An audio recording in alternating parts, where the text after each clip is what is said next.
In the middle of the night, or early Friday morning, depending upon where you are in the world, a group of experienced comics professionals get together to examine and instruct about the art form that they love. That's great comic artwork on Comics by Night, Fridays at 5 a.m. Eastern, here on the Indie Comics Network, indiecomicsnetwork.com. What was that? This is not a charade.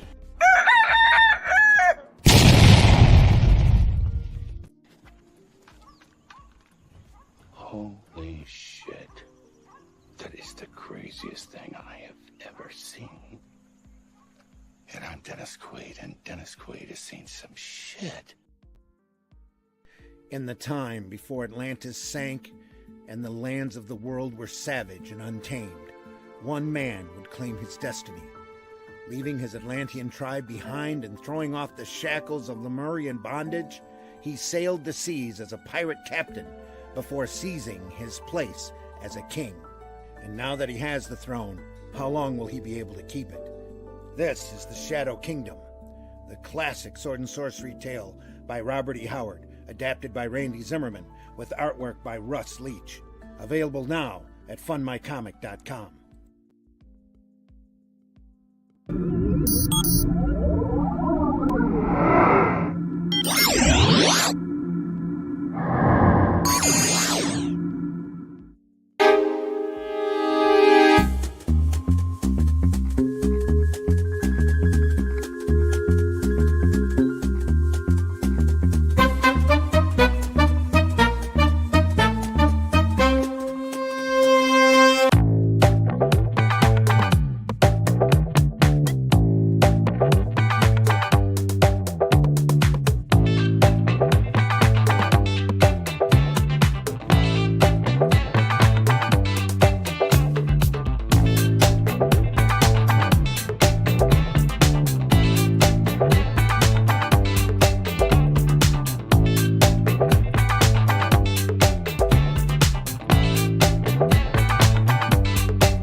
What a crowd.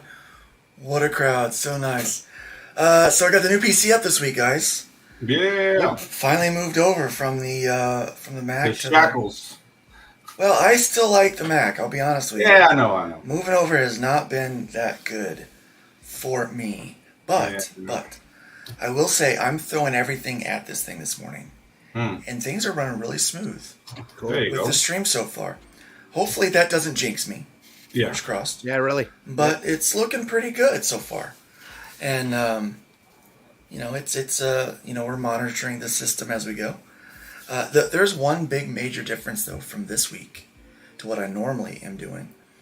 The audio is set up differently than with what I had with the Mac. So I actually don't hear myself speaking back into my ears.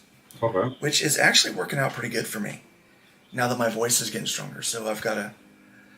Oh, good news, guys. I actually sang lead at church on Sunday. For once. There you go. Cool. Good for you. Yeah, it was a big deal. That's been, 2.5 years since I was able to do that? So So outside of that, a pretty good week. Outside of moving the computer stuff around, it was a good week. I did have a bit of a problem with thought I lost everything at one point, guys. So all of my drives were all set up for Mac, and I had to reformat my external drive to work on both, right? Yeah. So I had to save everything off of this huge drive that I have onto Dropbox, which pretty much filled up Dropbox. So I moved everything over there, and then reformat the drive, which means I had to delete everything off of there. And then I go to the PC and I download from Dropbox. I move my Dropbox files to my big drive that we had just installed, which, by the way, I asked my son to go ahead and put the drive in.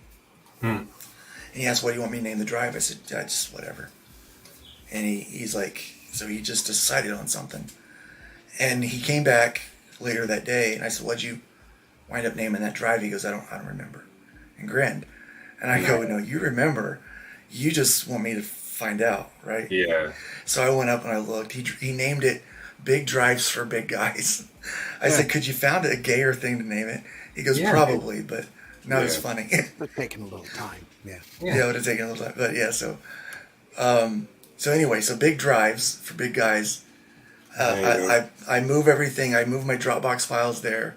I copy all the Dropbox files out of Dropbox into that drive, and I'm in the process of moving my files from big drives to my external drive, and it's going to take a while, and I wind up leaving it and then having to come back the next morning. So Tuesday morning I wake up, come in, open up the computer, and big drives has corrupted and failed. Critical failure. No. And I'm freaking out because those are some important files, right? So I'm freaking out. And so I wind up having to buy a piece of software that takes, that can back it up, and it does. It takes like 10.5 hours. The good news is it backed up and all of the files are there, and now I have them saved in 4 places. So instead of the standard 3. So Tuesday was a bad day. I almost opted out, guys. Like not literally opted out, but I was close to. Yeah. I was close to throwing in the towel. It was pretty rough. Flip the table. Yeah. Oh man, it was tough. It was rough. I burned out a couple of external drives before and lost a ton of stuff. So I learned to back up the backup there. Yeah. Yeah, back up to the backup. So how's your week going, Randy? Just laugh a minute. Great fun. Took the cat in, got her fixed Monday, and got a big commercial job on Tuesday that I've been dealing with. Other than that, the wife's birthday is next week, and secured some tickets for her favorite band to go see that's playing in the area next weekend. And Happy birthday, Monica. Little stuff. Yeah, and it's her 65th too. So. Ooh. Oh, man. Are you supposed to say that out loud publicly? Probably not, but she doesn't listen to Nerd Bacon, I'm afraid. So you never know. There you go. Yeah, I can get by with saying a lot. I did find out recently that my mother-in-law listens to Nerd Bacon. There you go. Yeah, so I have to be. Now you really got to watch what you say. I have to be real careful, right? Yeah. Morning, Lippy. Love you. Pedro, how was your week going, man?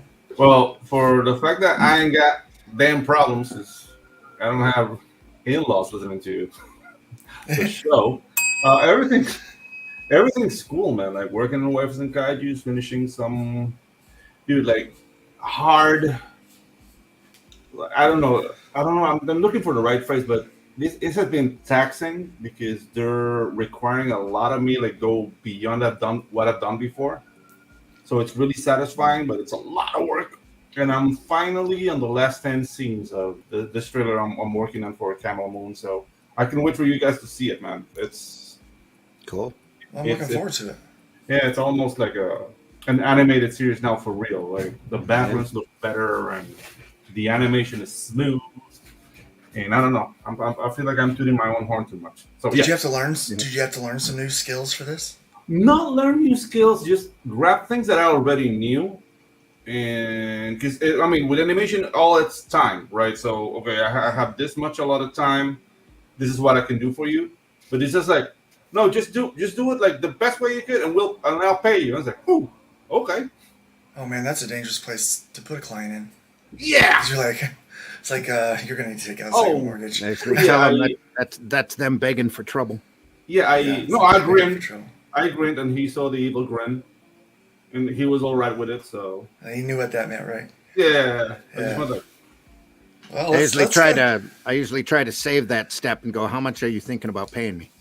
oh no, like it's hourly. It's hourly, and we Even have still, yeah. yeah. No, the thing is, like I have a software that I turn on when I'm Okay. working on the thing, and That so counts. he knows how many hours I'm working on his stuff. That's Oh, cool. nice. Yeah. It's So, just dinging. Whiskey's taking a couple weeks off, hanging out with his girl. Everybody's And, taking a nice. couple weeks off. Mhm, Yeah, sometimes you got to. Sometimes you got to step away. Yeah. So he won't be here today. But we do have Jens Richard coming in, who does Bunny. The Jens. book Bunny. Yes. Yeah, Jens. Yeah. So he's in a different time zone. He's at work right now. He'll be popping in here a little bit later in the show so that we can chat with him. But today's topic is going to be making content that doesn't fit in a box. Different Might be time a little zone. bit That different. that's funny. He's in a different part of the world. So yeah. Really? Yeah, whole different part of the world. But yeah, so today we're gonna have a little bit of our discussion is gonna go in that direction. So what got me thinking about this is we had the great show last week with Crom with marketing, Yeah. and we're gonna have Crom back, and we're gonna do an entire discussion about the videos and how to properly use those and utilize that investment, because it's a lot of money to pay Pedro just for a Yeah, trailer, right? yeah. Especially if they tell me go all out, and I Right, win. right. So we're gonna chat about that. But I finally got Chuck Dixon back. Oh, So nice. it looks like he's gonna be at the end of the month. So we're gonna go ahead and get him That's scheduled awesome, in. man. That'll be good. Looking forward to that. Yeah. So that's gonna be a good time. And then so we'll and then next week we've got Oliver from 656 Comics. Oh, I'm He's looking gonna forward. that's gonna be a fun conversation. Yeah, I'm That's looking gonna be a forward real to fun that. conversation. Yeah. Haven't And, spoken with Ollie in a while, so yeah. It has been a minute. It's been a minute for me too. So we've got some great, passionate creators coming on that we're going to be able to just kind of find out about their process and kind of how they go through this stuff. But what got me thinking was all these guys do something that's a little bit different. I guess Chuck is more traditional comics than what most things are, but Yen's book is definitely not like what you would consider traditional comics. And I remember when I first started this, people would look at a book, and if it didn't have and I don't mean this in a negative way, but cookie cutter type art that would look the same as all the books before it. It was like that Marvel DC style, and they weren't interested in it. It wasn't real to them, right? But something changed with that, and art styles became more fluid for people, and kind of the aesthetics became a little different for people. But I think we're now in an age where even the formatting is up for debate, and how we present the books. And I want to talk about that. So what happens if you're making content that maybe doesn't fit the standard 24 to 32 page book, But I think I don't want to like jump like ahead of the show, but I really think like we have to take into account technology and how that affects how we consume the materials we love. Because like, even though I'm not there, webtoons, like the format, you read comics differently there. You really do, yeah. So people who discovered comics through webtoons, they grab a book, they're gonna feel weird grabbing a book. You know what I mean? So that's something that maybe to us like old timers that we grew up with the comic book, it's like, okay, this is how you read a comic book. But no, it's all about how you present your content and how technology affects the way you present it. I think so. We'll certainly talk about this a little bit more here. Those are middle-ager people. And back in my day, used to be able to buy comics out of the bubble gum machine. It was wrapped in bubble gum. Yeah. There's always been those chick publications that have been out there. Yeah. I learned Great. about Jesus from a comic book. There you go. Ooh. Some of these great Walt Disney comic digests you used to buy at the grocery store, Right. like those Archie digests, had some phenomenal stuff in it. Just Yeah. the good old days, you know. All kinds of good stuff out They there. used to sell their I used to get my books in 100-page super spectaculars. Yeah, anyway. Back when there was Yeah. a lot of fun, you learned about a lot of characters you didn't know about before. In Yeah. those Guys, we got 69 people watching right now.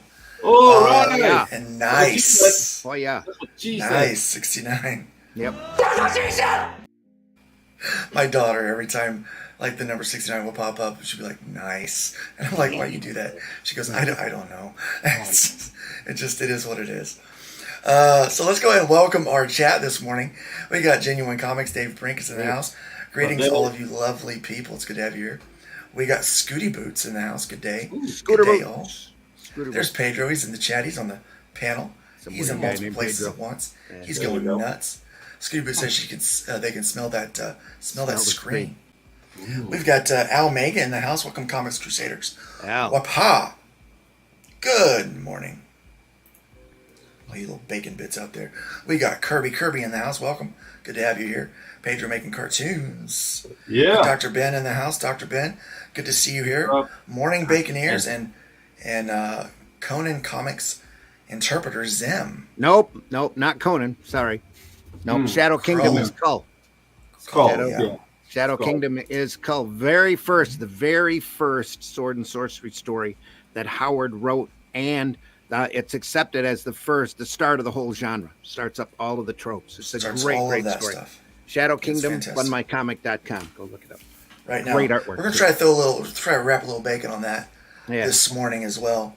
So I'm gonna pop that link in the comments here. Thanks for very the shortly. Thanks for the nice thought, though, Dr. Ben. Yeah. Appreciate you. Yeah, Hojo's in the house. Welcome, Hojo. We got Philbo Baggins, Mojo. another one of our partners in crime over there. We got Nick Philbo. Axe. Welcome, Nick. Great to have you here today. Hello. We've got Glenn in Monsterland. Good morning, all. Good to have you here. Hope things are happy in Monsterland. Hojo saying smash that like with 72 people watching. Don't forget Yeah. to like and subscribe to what we're doing this morning. It's going to be a good time. Real good time. Dave says, I'm not a fan of books having size formats that are too far from the regular formats. It's just like cluttering to have books in awkward sizes together. I do understand that when you're collecting, put them all in the box. It makes sense. I think that's why a lot of people have adopted standard sizes. But I'm seeing a lot more of a magazine and a digest size these days. Nothing think like people that are old making- paperback book size too, where they used to take the comic pages and cut them into different panels and paste them into Yeah. separate pages, or those old mad paperbacks they used to have, like Don Martin, Captain Klutz type stuff. Just great material. Should be comics in all forms for all people. Absolutely. Nikki Pinecone. Nikki of Iron Age Pinecone. says There you are. marketing. Nikki. Or he says morning. I read the last part of his name is what he was saying. Because Yeah. it comes down to the second row on my screen. Will Eisner says the original size was so comics could be tucked into a folded paper. Yep. That makes sense. I get that. But people aren't walking around with papers anymore, right? Well, it was Yeah. all So, made. It was all made for the convenience of the printer, because if it was easy for the printer to do, your per unit cost was lower. It's like charge a dime. Right. Yeah. So if we're thinking about what's convenient, wouldn't we want to find out what the average size of a back pocket is? Well, that's How those wide it little is? pocket paperbacks, like your Yeah, and Harlequin make- romance size. Yeah, Yeah. make great a little- stuff. Yeah, that'd be good. I think that. Marvel did a whole series of those little paperbacks in color. I used to love to hunt them down and read. So almost took a magnifying glass though to read the print. but it Oh was yeah. good. Dr. Ben no, says no. he- sorry about that. Dr. Ben, no need to apologize. It's Love it. kryptonite. Love the It's thought, man. kryptonite of all things. Yeah. Thank you. Guys, we're going to get into some news this morning. How's about we do that? I think that'll be a lot of fun. Hmm.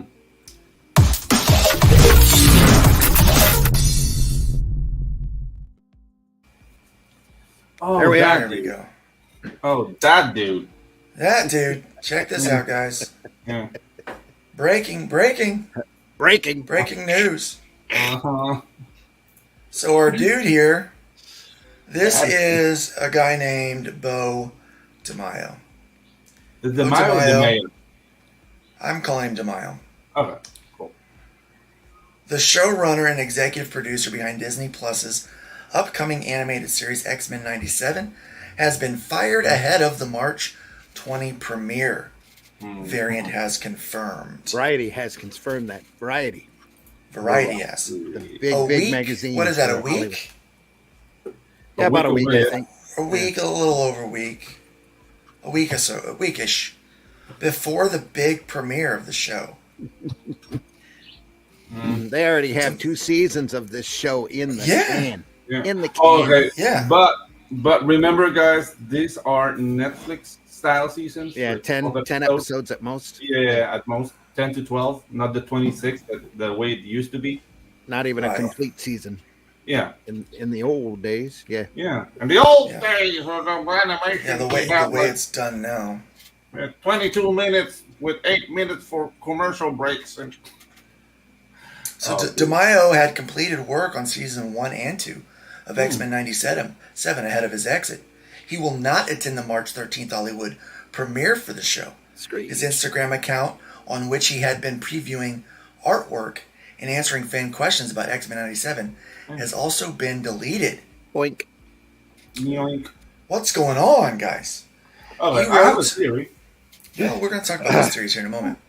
He wrote and produced X-Men 97, which is a continuation of the popular X-Men, the animated series, that aired on Fox Kids in the 90s.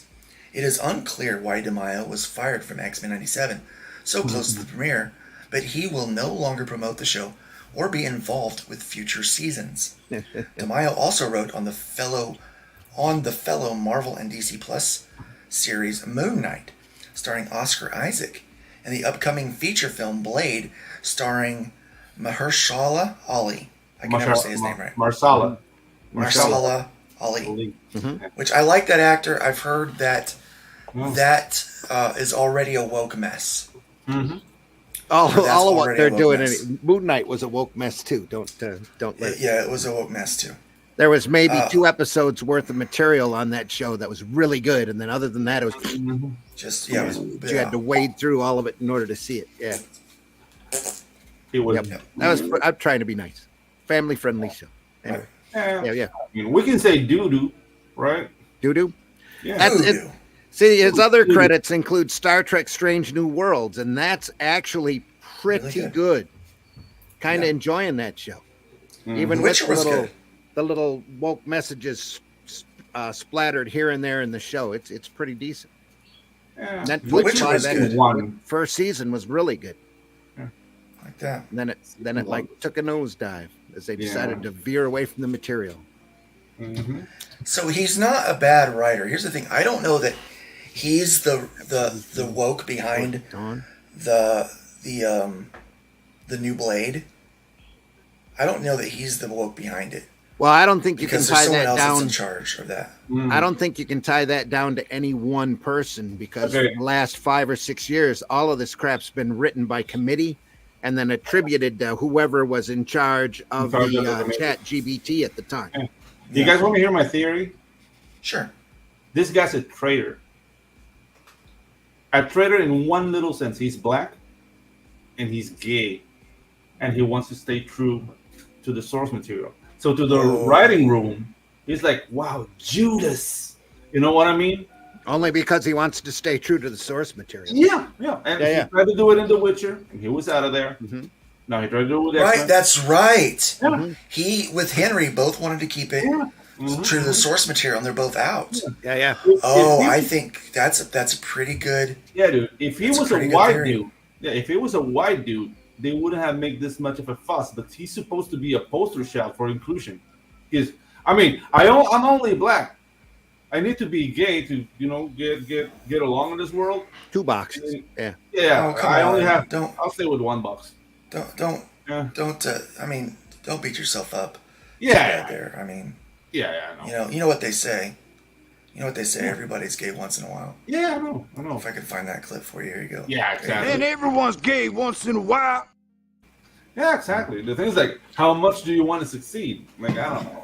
Oscar, I I guess Oscar there's a winner, new. Robert I Downey guess the- Jr. there. I Yeah. guess there's a new sexuality now.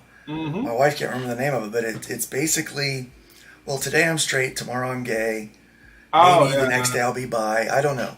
Like, it changes every day. Your preference changes every day. Look.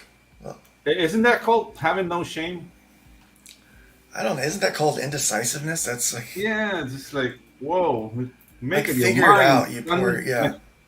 I saw I saw a picture, photograph of a sign on Facebook that said, "I keep asking people what LGBTQ plus means, but I can't get a straight answer." Nice. Oh, you silly, simple bastard. Oh, that's hilarious. Yeah. Can't get a straight answer. And he my never goodness. will. Never will. Yeah. That's crazy. All right, where was I? I'm thinking about the can't get a straight answer thing. And All before right, Dawn- several original cast members of X-Men, the animated series, are returning for X-Men 97. More than 30 years after the series finale, the new show picks up where the 90s Saturday morning cartoon ended, except for Rogue's booty. Rogue ain't got no booty. Yeah, the They booty nerfed was her. left. They nerfed the derf. all Telling of you, them. it's terrible. All the women divert the male gaze now. Yeah. Yeah. Oh, did you hear about that? They're making a Red Sonja. Yeah. That's going to be female empowerment and will divert the male gaze. That's good luck on that one. Dude, I want to make a comic book called The Male Gaze. It's gonna be a while for Hollywood to realize the impact of the Marvels and Madam Web and the material they've already got running in the can. Yeah. So you're gonna see a little bit more of this before it stops. Because that's But the it will thing. Like, stop. yeah, they Well- can say whatever. Like, we're fighting against the male gaze, but the male gaze is there, and there's nothing you can do about Look, it. it's real clear Yeah. what Madam Web gave us, Yeah. and I will show you. Yeah. Oh yeah. Oh Yeah. yeah. Oh. Yep. That's it exactly. Woo! Gave us Sydney Sweeney.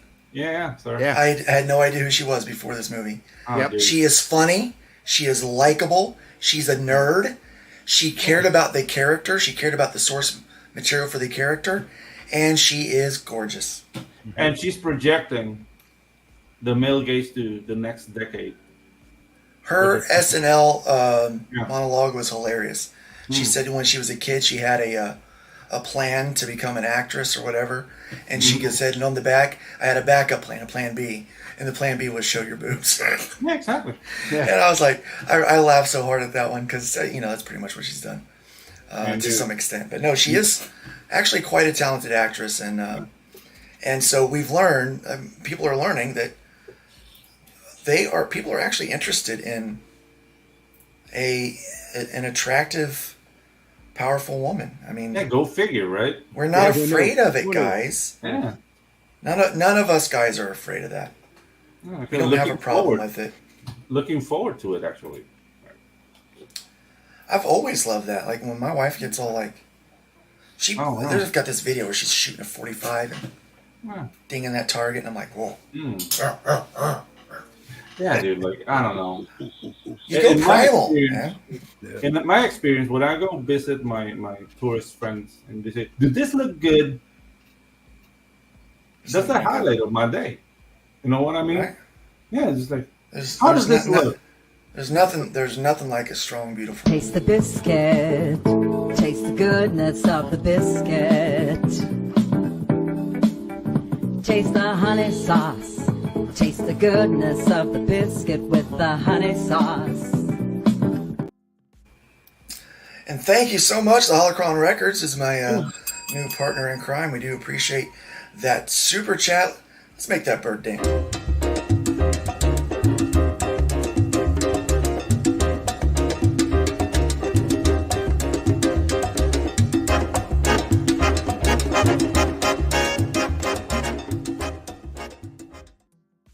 You're definitely got to check out Gleaming Comics, especially with this new book we've got coming out called the Pawn.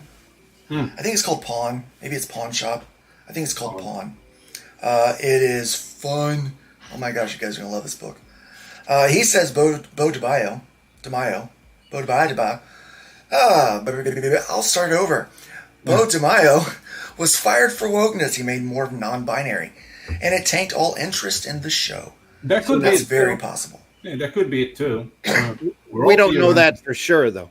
Yeah, we're all theorizing here, so Yeah, there hasn't been a solid reason given by any Nothing parties confirmed. involved. Yeah, nothing confirmed. There are a Nothing lot confirmed. of theories out there, some of which surrounds his OnlyFans account, but yeah. you know, we're not going to know unless there's an official statement. We're He's not got an gonna know. OnlyFans? Apparently, he did. Yes, Jeez, why do all these Apparently- people have OnlyFans? he wasn't afraid to. Anyway, to Just say it. Yeah. circulate photographs either. Yeah. Oh, okay. I mean, I read the article. It said it was a non-sexual OnlyFans, but I don't believe it. I'm not here to shame his game, man. If that's Yeah, exactly. No, What he wants not to at all. do. Just the point is, we're never really going to know. For all we know, he's been fighting to keep to the source material this entire time, like with Witcher and Strange New Worlds. It's got a lot of Yeah. that. Got a lot of that in there as well, and he might have just been dismissed because they decided he got out of hand. They wanted to do what they wanted to do. We'll never know for sure unless Yeah, he there's- might have been a roadblock, Yeah, or they have to, or let's just say this. Let's say they are predicting that it's going to be a failure, like everything else they've done in the last 2 years, 3 years. Right? that I said And so that they're- online. They might have actually taken a look at the first couple of episodes and went, "Dude, get out of here." Well, hell no. Yeah, and they might be like, let's go ahead and give our scapegoat now. Yep. That way, when it comes out and it has soft numbers, we can say why, right? Well, we already got rid of that guy. We got rid of that guy already. Also, there's a rumor that they came back to him to sign up for seasons 3 and 4, and he asked for more money, and they Oh, showed really? him the door. So there's a lot of different fan theories out there, none of which you can really rely on unless there's an affirmative statement. Yep. And Glenn Art saying, is the male gaze. That's right. Yes. Yeah. Any art Doesn't- that doesn't have the male gaze is ugly, repulsive, and disposable. Oh. We love art. Jens is in his car. Jens, you have that link in Jens. Discord.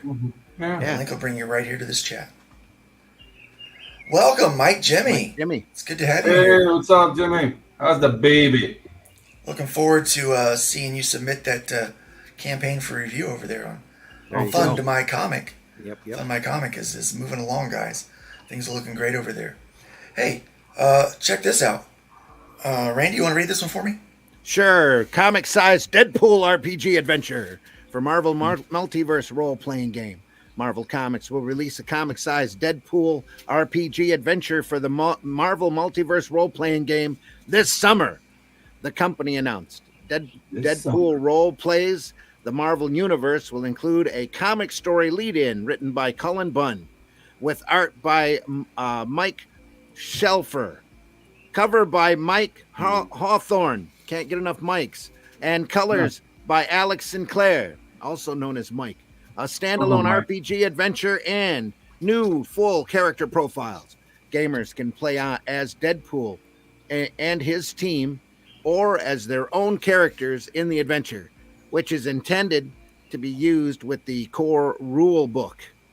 Originally scheduled for June 2023, see Marvel Multiverse release dates. The Marvel Multiverse role-playing game core rule book was released last August.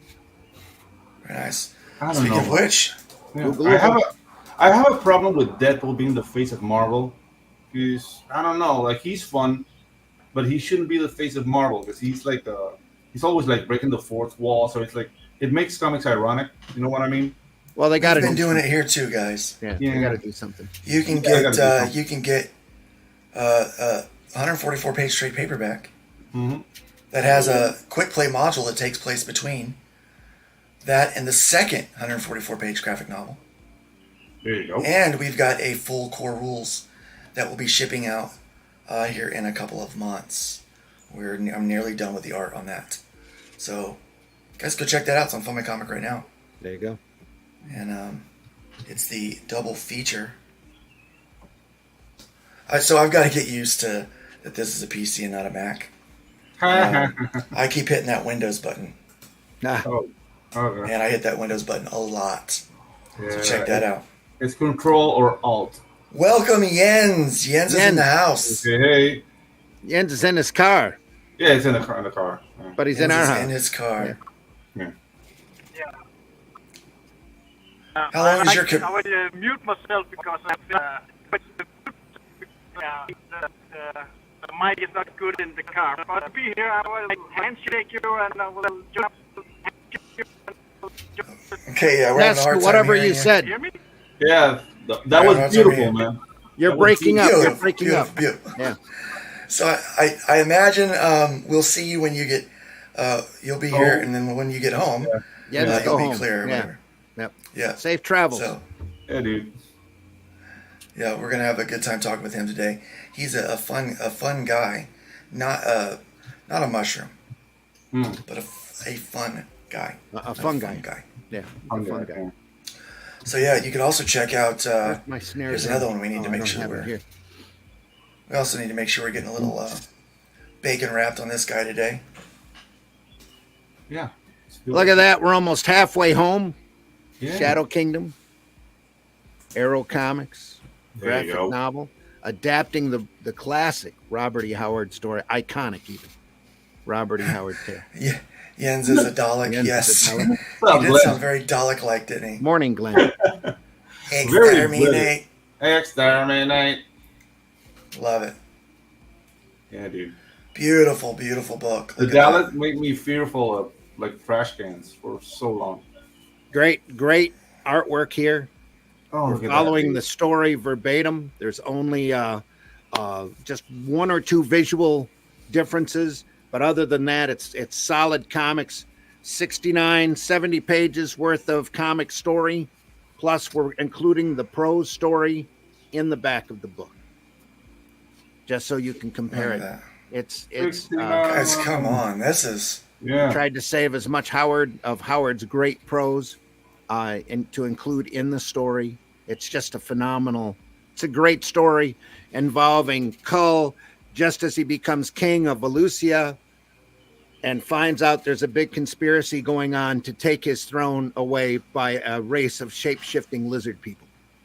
There's always the lizard people. Always a You know, lizard. just it's the- the start the of those typical urban story. myths. Yeah, it's a very good, very typical story. But great Howard story. It's the first sword and sorcery story that he sold to Weird Tales, and it's really the start of everything. Before there was Conan, there was Kull, and in fact, Howard took a Kull story and revamped it into the very first Conan story because he couldn't sell it as Kull. He changed the character around, kind of took away some of the retrospectiveness of the character because Kull is always questioning himself, his role, his being a king in these great stories that he wrote, and then he kicked out Conan as just a hardcore barbarian after that. Yeah. Bunny. so. Hey. Here's the question. Mhm. Interesting. So that's interesting. Should Marvel's Jester be the main mascot? What do you think? No. They gotta do something at this point in order to bring folks back to the MCU. It's going to be a hard road uphill, especially unless they start coming back and mentioning that they're referencing the source material again. Yeah. Every time somebody out there says, we were told not to read the comics, you just roll your eyes and go, well, that movie's going to suck. Yep. Right. That's just the way it's been. Always. Always. So you know this.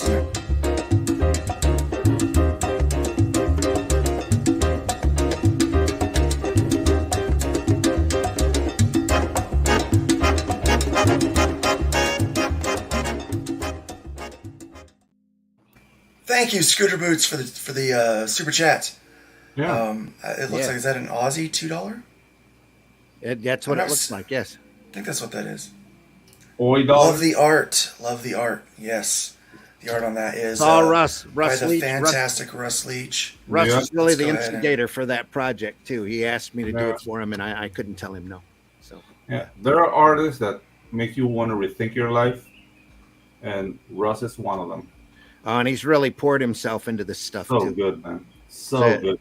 Really, the best stuff he's ever done. We Fantastic, both yeah. consider this to be the best stuff that we've ever done. Awesome, man. That It looks page awesome. It is just incredible. I love it. Horses are hard too. Remember that show in the 80s? Like, that's incredible. Yeah, yeah.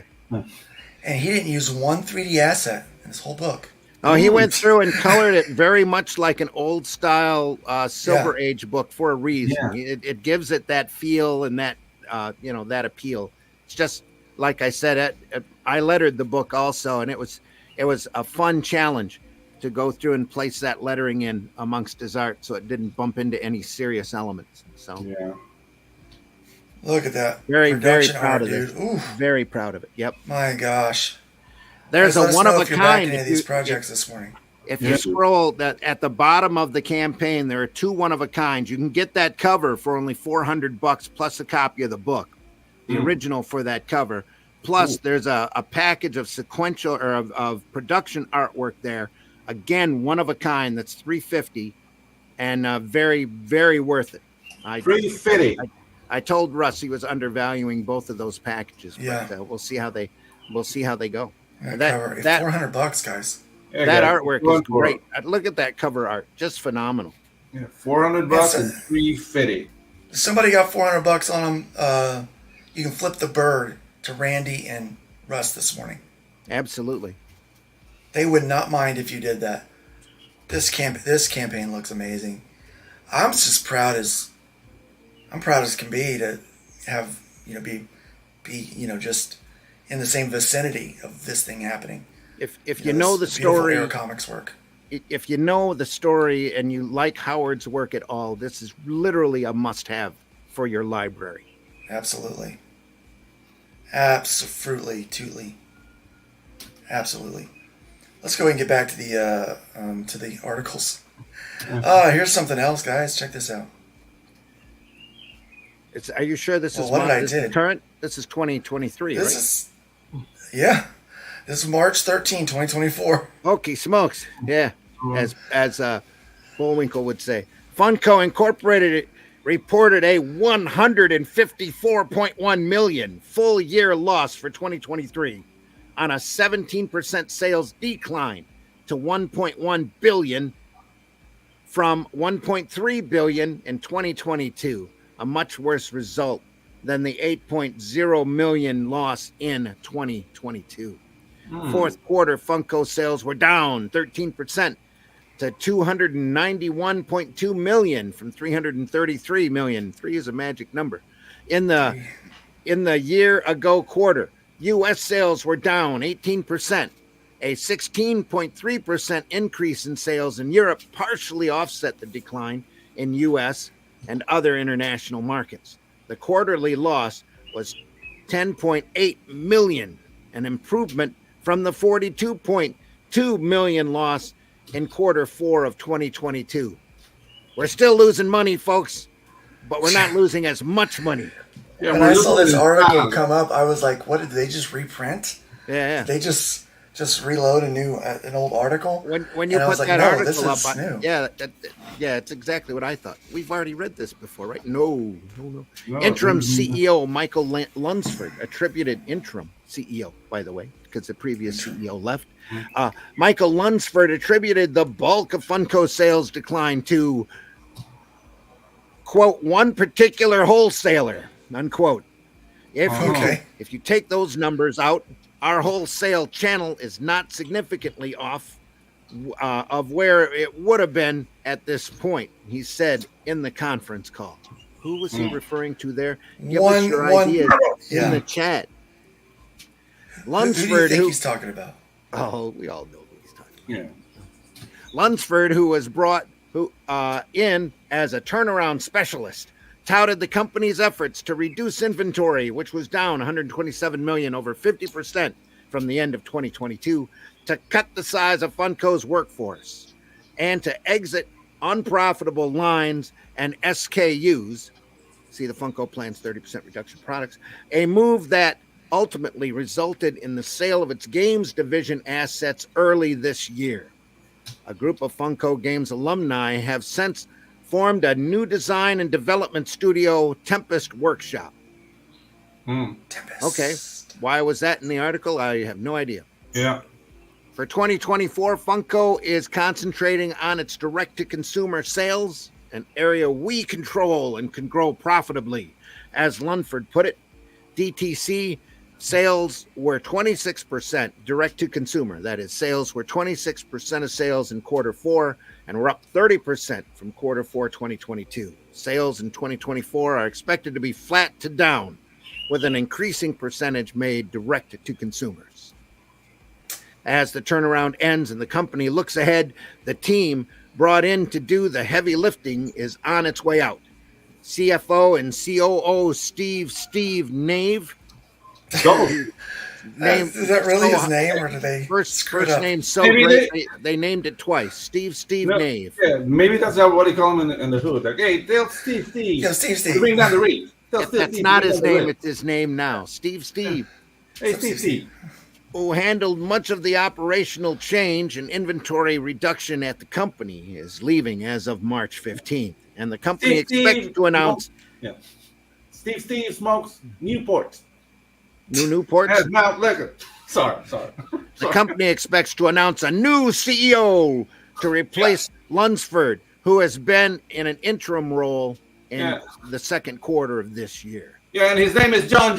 And John's going to come down and break the hammer. Yeah, John. Going to replace Steve? Steve, yeah. Yeah. Yen takes over distribution for Print J Novels club titles. No, so who do we think? Oh, guess what, guys? We're going to make the bird dance. We have a new channel member. There we are. Woo!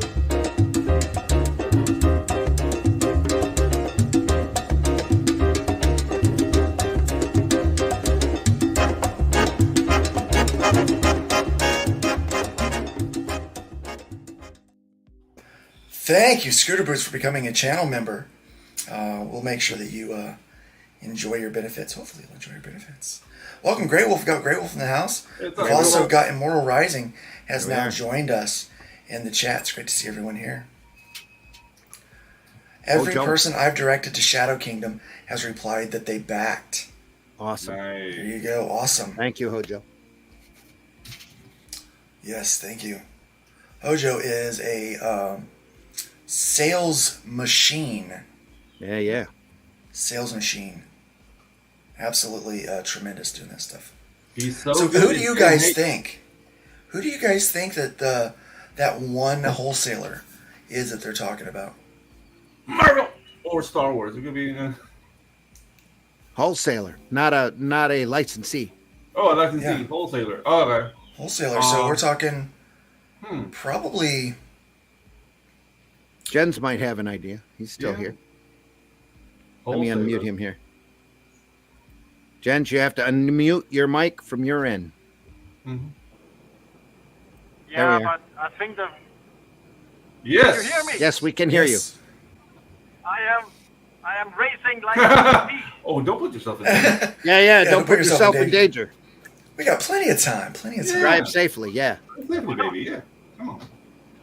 Take your time. Plenty of time. That depends.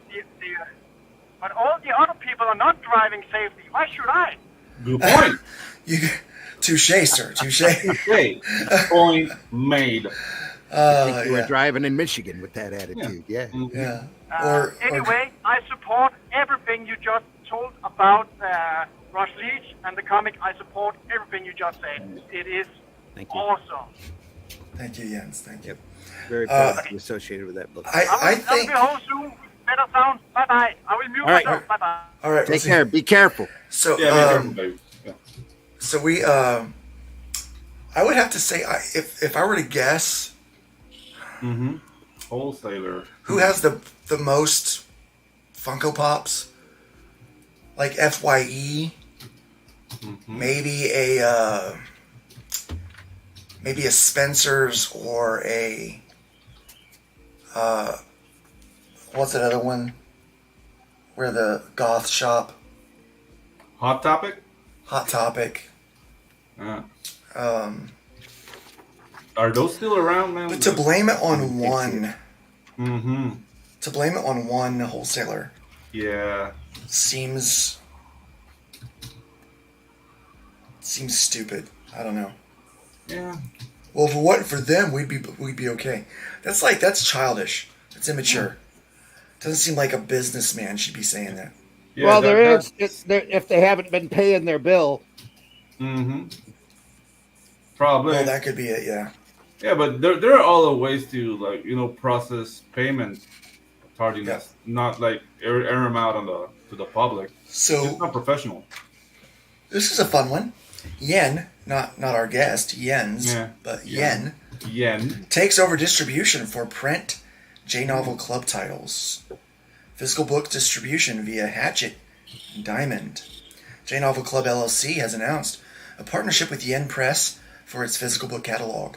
Starting July 1st, 2024, sales and distribution for all J-Novel Club print titles, front list and back list, will be overseen by Yen. The books will be distributed by Hachette Book Group in North America, with international sales handled by Diamond Book Distributors. Distributors. Why? Distributors. I put the wrong emphasis on the wrong syllable. Yeah. That's something I would say. This includes all previously released print volumes distributed by Ingram. Rather than simply printing J-Novel Club digital series as a sort of co-production, we will be overseeing the sales and distribution of all J-Novel Club titles through Hachette Book Group. Yen Press sales and marketing director Mark De Vera explained to ICB2. These include all previously released print books as well as their ongoing volumes. That's pretty cool. Going forward, J-Novel Club books will be solicited under the JNC imprint of Yen Press. They are also switching to rolling solicits, with new books added each month to allow for more flexible scheduling. Previously, Yen handled printing and distribution for select J-Novel Club titles. That deal created the J-Novel Club imprint at Yen, which started of May 2023. In the future, titles produced by Yen Press under that imprint will continue. Whoa, what happened? Back to article. See what I did? Oops. Trying to get used to my new keyboard.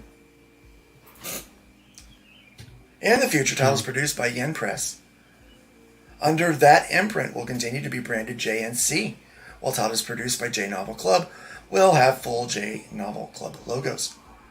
Inventory will be moved to Hachette's warehouses at the beginning of July. Digital titles are not affected and continue to be offered by J-Novel Club. Since 2016, J-Novel Club has digitally published over 2,000 books, with over 250 physical volumes released. It was acquired by Kodakawa Corporation in 2021. Yen Press is a joint venture between Kodakawa Corporation and Hachette Book Group, founded in 2006, and publishes manga, light novels, original graphic novels, and audio works in English in North America. I like calling it manga to tick people off. Yeah. Manga.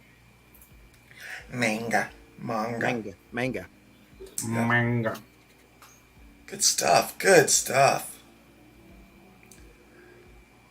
So distribution, guys. This is Critical Blast is served with the bacon. Welcome, Critical Blast.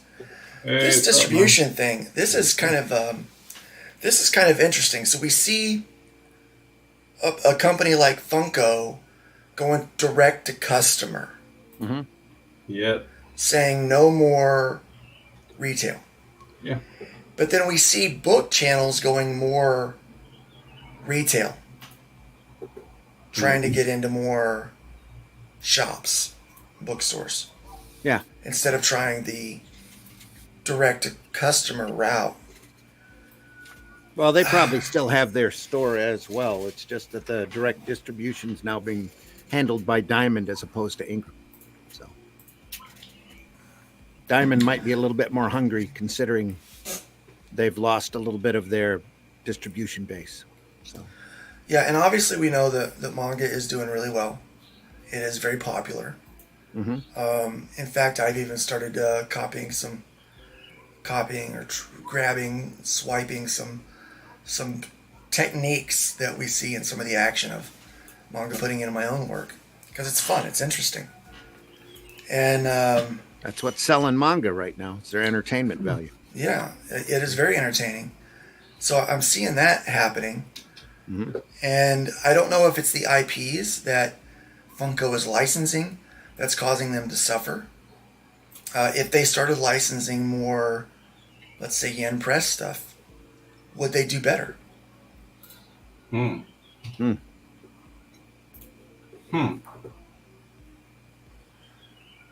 Because obviously, yeah, I mean, they're moving from digital formats to physical formats with these other companies that are out there, and you're seeing big moves. And Diamond's definitely working with these manga people. Now, my concern is, right now, Diamond is working well with some small press publishers, like they haven't done in years, right? Yeah. Part of my concern is what happens if manga starts filling up the front of that previous book again, and the green section gets neglected Again. Yeah. Like, I don't know. Like, I'm a big, proposer of get burned once. So yeah, use Diamond if you feel like it's a good. I'm speculative. Yeah, have an alternative. You know what I mean? Like, we already have like an open line communication with the customers, which is YouTube. Right. Yeah. So we can do our direct sales. I mean, use them, but this is not 1990. It's not like if like Diamond closes the door on us, we're dead in the water. That's not going to happen now, because now we have like a direct point of sale. So I don't know. Yeah, we've got 97 people watching right now. There you go. This broadcast over the different platforms that we're on. Yeah. And so right now we've got Oh, that's a new trick. I didn't know that before. I can hover over the eyeball and see where they're all watching from. Very neat. So we have a direct connection to the fans. You're right. You're absolutely right. To the buying customer base. But that means that we have to be our own marketing team. And I think that's where a lot of these people find getting a distributor to be more appealing, because essentially they are thinking that there's a marketing team and a sales team that's working on their behalf. What they don't understand is, even when you distribute through a company like Diamond, you are still marketing. You have to market to those stores. You have to sell to those stores. It's not going to be the other way around. So, there you have it. Here's a cool one. Randy, can you read this one for me? I just also want to add, hit that like button, folks. If you're whatever platform you're on, if you can hit a like button, hit that. Any type of exchange we can have with these platforms, the better we look. So please do that. Comic Books for Kids announces affiliate program plus annual awards moved to C2E2. Mark Weiss, founder and president of Comic Books for Kids, CB4K, announced a new affiliate program at the Comics Pro meeting in February. He also announced that the annual awards program will be held at C2E2 this year. Weiss said that while the details of the affiliate program are still being worked out, a number of retailers have already contacted him to pledge their support. While we currently support 200 hospitals, our goal is to over time support 500 hospitals with the help of retailers, e-tailers, and others across the country, Weiss says.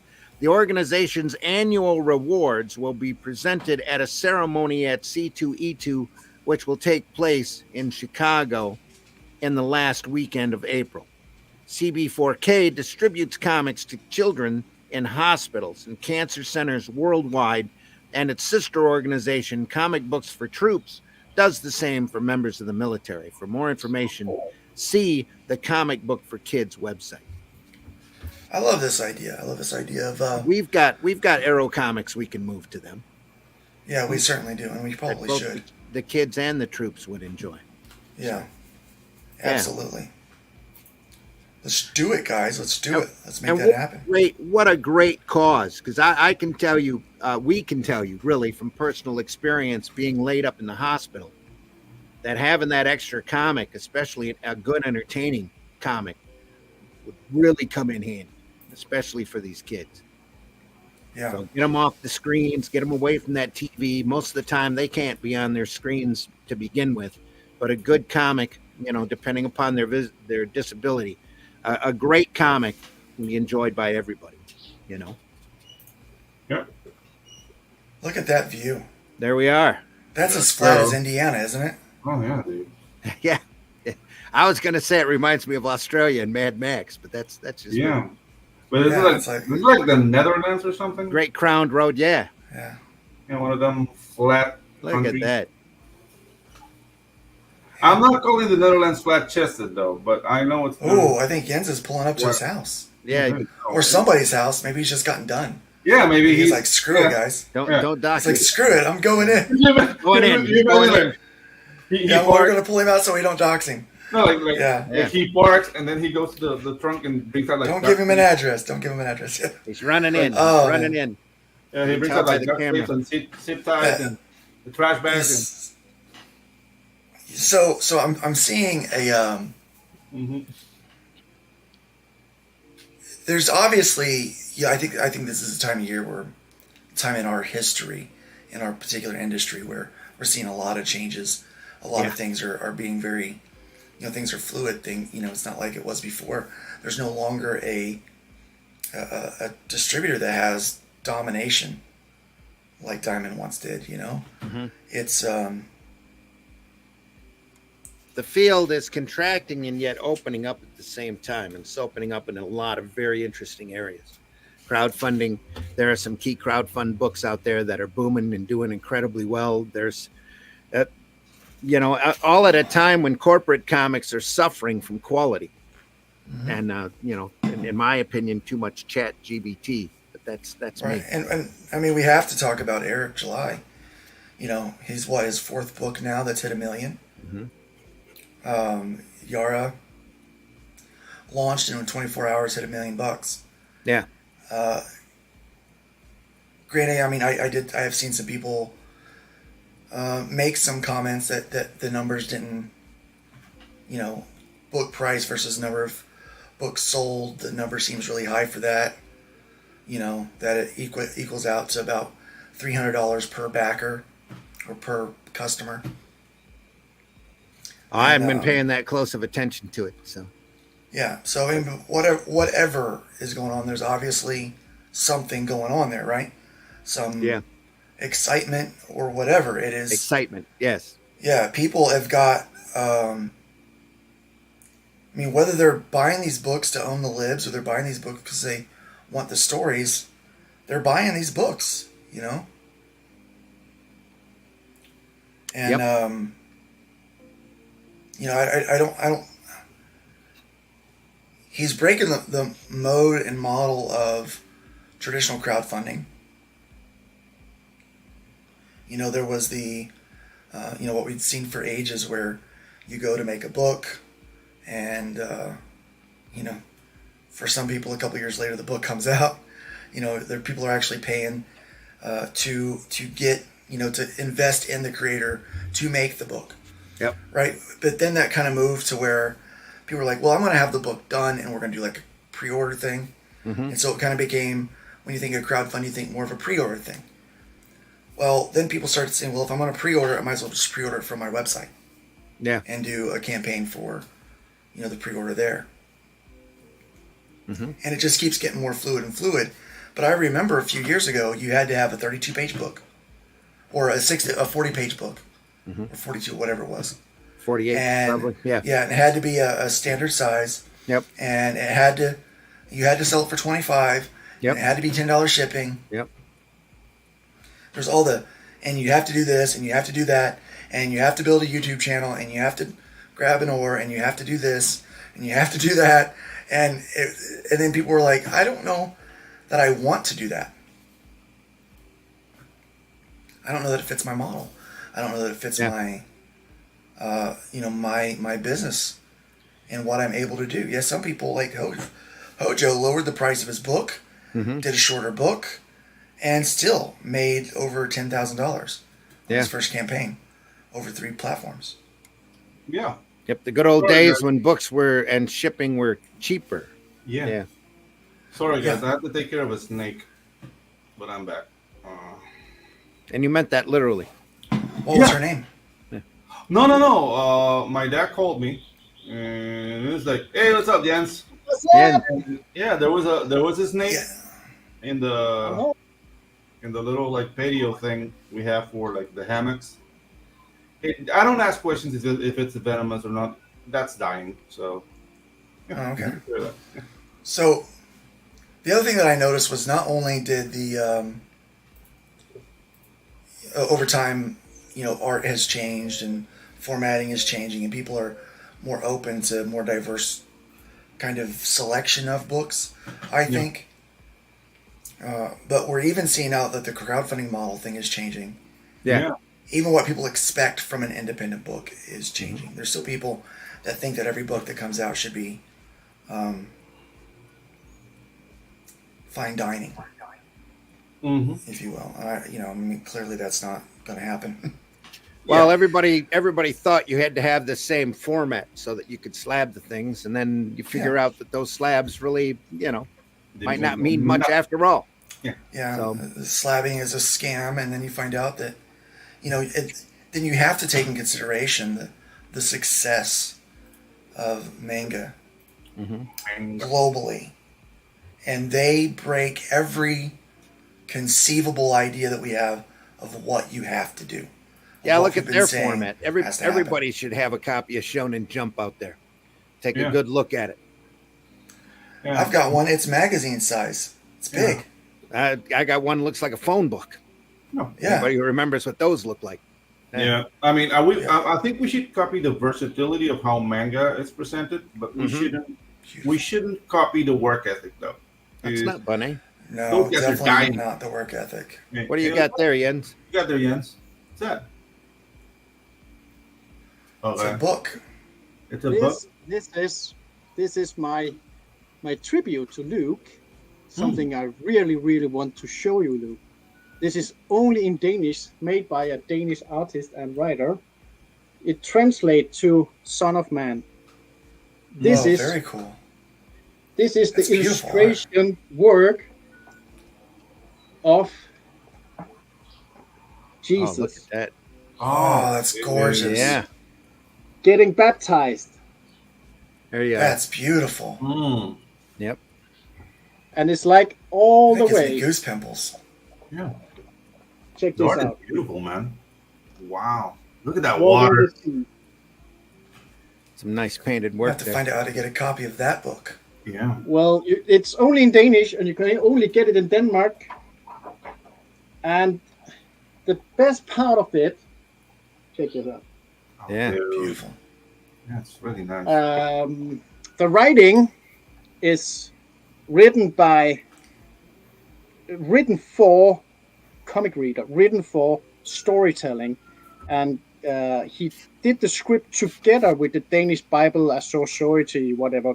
So it's approved by the Bible company in Denmark, but the rhythm and the storytelling is much focused on the personality that we could guess, the personality of Jesus himself. How could he be as a person among us? Okay. Not just what he did, what he said, but his body language, His personality, his personality. Mannerism, And- was he a jokey guy? and yeah, exactly. And in my belief, I think they nailed it. It's so. Let me just show you. With artwork that pretty, it wouldn't surprise me if it starts getting translated and sent all over the place. I hope I so. wouldn't even need to be able to read it. I just want to look at it. It's so beautiful. How old is it though? It's very old, unfortunately. Is it? So I don't think it will be Been around for years. 1995. Okay. I was going to say there's a huge Christian bookstore market. A couple of publishers that cater only to Christian bookstores like Keystone. that have done some really amazing work. Yeah, they'd probably love to get a hold of that. Yeah. The Nordic and Dutch countrymen always wear that hat, says Hojo. Yes. Yeah, it's like a I would uniform. say Brink for a second. Yeah, Newsy yeah. hat, yeah. So here is a very good Hang example. on, I'm going to blow you up here. Give me a second to get to you. Yeah, get him, make him big. So we have this fine gentleman praying in the open streets to have people watching him. Look at me, I am praying to God. Oh, everybody, he's praying to God. Mm-hmm. And we got this from Jesus, and he tells, don't do that. And look at the eyes. He's like in disbelief. Why does he tell me how to pray or not? And he would tell, you have to go inside. You have to close the door. And there, you and God will talk. And he will get angry. Well, why are you saying that? I am the whatever I am. But the rhythm, the facial, you get Jesus. You get the frustration that nobody understands what he's talking about. Mm-hmm. Yeah, actually, like the body language is something like Jesus is like a little bit like cringing, like ugh. What are you doing? Ugh. Hey, look, I've been around some religious people. I cringe like that too. Yeah, I get ugh. it. They're cringeworthy. That's Okay, gorgeous. Luke, I will link you to the Danish Bible thingy where you can purchase it or talk to Thank them you. or something. Yes, Because please. Please do that. it's great. Yeah, I want to I've get been a around copy of since that. 95. Just Mm. goes to show you there's some Hoppa! Bunny. Bunny. I like that you spell it the way that you pronounce it. Yeah. Bunny. Bunny, Mm. the dark one rabbit.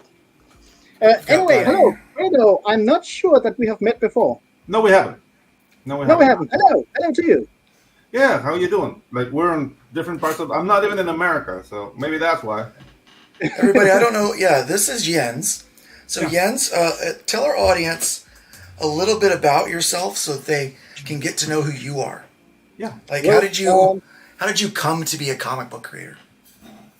Well, I have always been a creator, and I have always been a storyteller, and I have dyslexia because I cannot spell anything, but I can tell stories. I am a Dane from Denmark, and I'm living in Sweden, where my roots are from.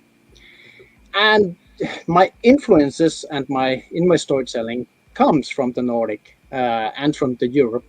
Of course, I know about American comics, and of course, I have been reading those. But in my opinion, we have so much more depth in our way of telling stories over here that I very, very much like to share with the rest of the world. So that's my motivation.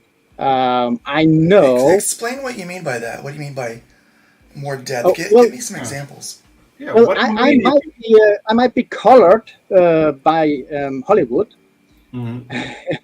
and getting a little tired of everything going in the same boxes, going in the same direction, going in the same memes. It's like, where's the originality? I can't speak. Original job. Where are you? Where's the next George Lucas? Where are you? Yeah. Yes. I see what you mean. So that I will never be that, and I will never be a professional. But I will tribute to the world with what I believe is original work, and how I see you can do it. And I did not just turn everything around, making fan fiction and breaking the rules just for breaking the rules. No, I studied the rules. I studied how to write a good story, to know the rules, to break them, and to create my own.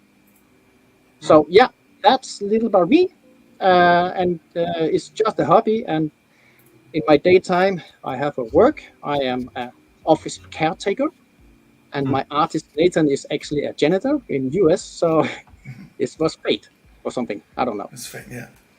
So explain a little bit about how you consume original content in Sweden, of all places. Our frame of context is American comics. We, you're familiar with. I mean, it's probably when people think about comics, they think about American comics, right? And now they're starting to think about, Japanese manga, however you want to say it. But obviously, where you're from, your corner of the world, there's things that are very much Swedish or very much Danish when it comes to storytelling and the ways you even consume those stories. Can you explain that a little bit for me? Well, the main thing is that the line between good and evil is very bendable. The hero might be the hero, but his way to become the hero might not be the way Clark Kent will do. We in the storytelling over here have much of the necessary evil. Even in the kids' story, for very young kids, there is political bendables issues where the heroes, the good guys, actually using blackmailing and other stuff to gain the bigger picture to win the war. And this is just how I believe we people are. There are no really good people or really bad people. There's just people trying to do whatever they believe in the present to make it better or worse. And we will regret, and we will learn, and we will try again. So in the stereotypical American storytelling that as projected to me, it's very hard line between good and evil, and you cannot question anything, and you cannot change your character that much that we are used to. And that rooted all the way back, in my belief, back to the Vikings. Because the mythology about Thor and Odin and Valhalla and all that, they used those storytellings back then to solve the present. Not for a bigger goal, but how would Thor deal with this now? And Thor is not like Marvel Thor. He's not a good guy. He's not a bad guy. He is the necessary evil. He is the drunk uncle that you turn to when nothing else works. But during peacetime, you don't want to deal with the drunk uncle. Yeah. So, yeah, exactly. That reminds me, there's actually, in the book of Judges, there is a time in Israel's history where the only judge that they could turn to was a guy named Jep, right? And Jep was a criminal. He was the illegitimate son of someone that had been cast out, went to a life of crime, and he was a criminal. He was as bad as they go. They had to go to like the Mos Eisley of places to find him, and they said, "Hey, we need you to be the next judge of Israel," and because in that particular time in history, Israel needed a bad guy to kind of get them through the next phase, because not that he was a good guy or a moral guy necessarily, but he was going to do what was needed and necessary for Israel to survive. And I think we see that in even politics. And here we are, 2024, another election year for America. I'm envious that you don't have to go through the same things we do here with this baloney. Well, even there, from my perspective, I see the hard line. You only have two choices, and you don't know how you get to those two choices in your election. We should have a lot more than that. Well, where I'm from, Tweedledum and Tweedledummer, actually. Yeah, but I believe it's rooted in your culture. Only left, right, wrong, good. It's just no. The best comparison I have with the storytelling, I believe the Nordic Suicide Squad would be volunteering villains to help the good. Okay. Okay. That would give you a good idea that if I was writing Writing, the Suicide Squad, it will be main villain's character realizing they have to do this, not forced to, but volunteering. Say we need to do that. This is what needs to be done. So here's what I find very interesting, especially considering that our cultures came from nearly the same place. You know, my family was low-level European nobility. They, you know, had a little castle and a little crest and everything like that. But they were kind of poor countrymen. And they left that and came here to the United States to help settle the thing. But they, very European people, came from Europe to America. So what do you think is the point at which our storytelling became very black and white for good and evil versus where your kind of where your nuances, it's just people trying to do things? I might get in trouble saying this, and that would there's be no trouble here.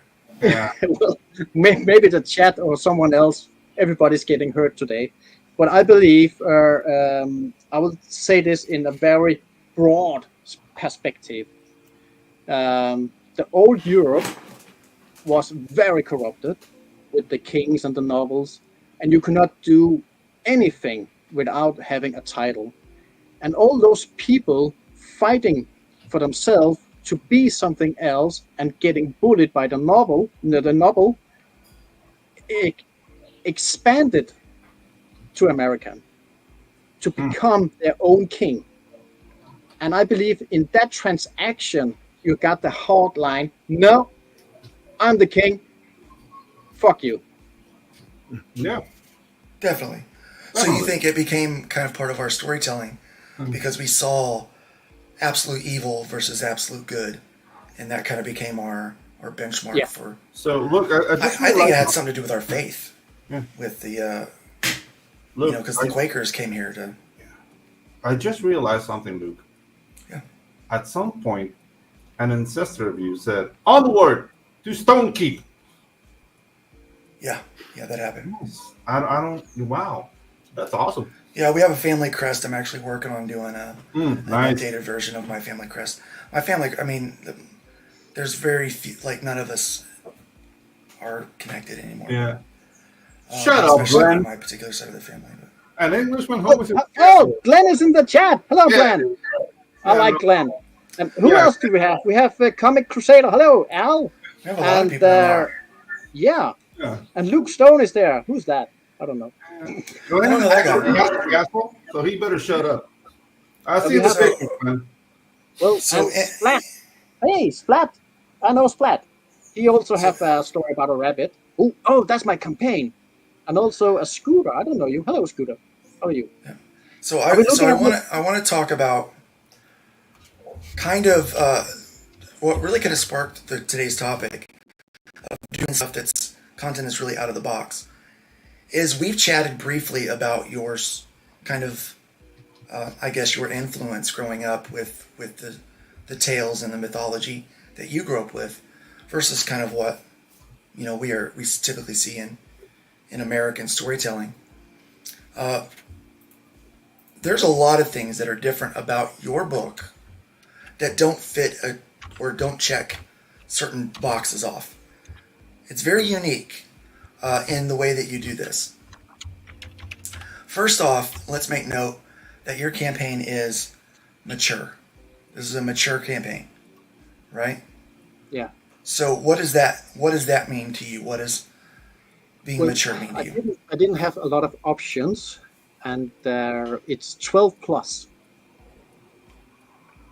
in my belief. Okay.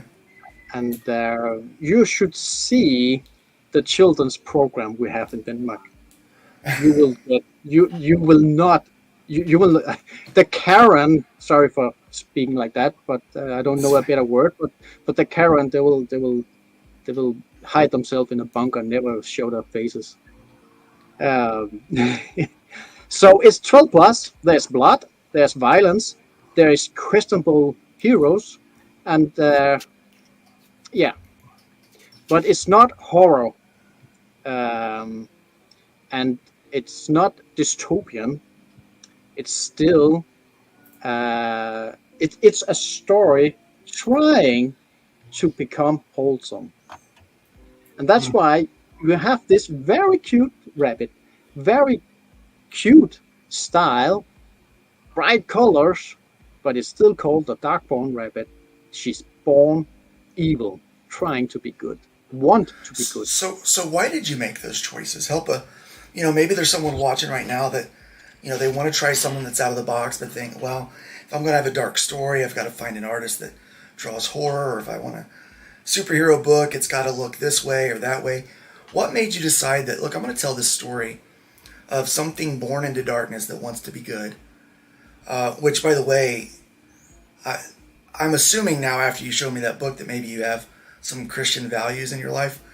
But that sounds very much like a Christian story. We're born into sin, we're trying to be good. Born into darkness, trying to do what's right and find salvation, right? So right away I connect on a deep level with the idea of that story and those kinds of stories. And I think a lot of people do. If they're honest with themselves, I think we all kind of connect with the idea of being born into darkness and trying to be good. But what was part of the decision-making process? Like, hey, I'm going to do this story, but I want it to be cute. I want it to be bright and pretty in some places. And then, we'll make adjustments where we need to, because I've seen some of the pages. But it really, the tone and the theme is very, almost all ages when I look at it this way. What was going on in Yen's brain to get there? Well, it was the challenge. Okay. Can I pull this off? Can I break the boxes, break the rules, and will the audience and the readers still love it? That was not the answer I was expecting, but that's my favorite answer now of all time. Yeah. The challenge of it. Wow, that's yeah. Wow, Yeah. that I mean, how many people fail to challenge themselves? Mm-hmm. Yeah, like, have you wore a loincloth at a mall? Like, challenge yourself, people. Challenge. Yeah. Not like that. Yeah. I'm going to wear a loincloth at a mall. No, that's. Oh, come on, guys. Sorry. Ooh. Maybe That's you can crazy. pull it off, I kind of like that. I mean, that's that. That sounds very. It actually sounds very American to me. Can't nobody tell me nothing. You can't tell me nothing. Can't nobody tell me nothing. I like that Hey, idea, Russ the Lee. challenge. We have Russ Lee in the chat. Hello. Yes, welcome, Russ. So Hey, what what's made up, you, so the challenge of it. So help us understand that a little bit, because I think each one of us might have a different process for figuring out the challenge. So Well, is this your first comic? Have you made comics before? Let me ask that. I have made webcomics that is very unique also, about a blue stick figure, and it's very meta inside the community of webcomic. I have been told many stories, but it's recently 4 years journey now where I do it as a writer, and I also have a novel, a cyberpunk novel at Amazon now, and that is also very unique, where I break all the rules again and created my own style that I call Power Break, where everything is instant.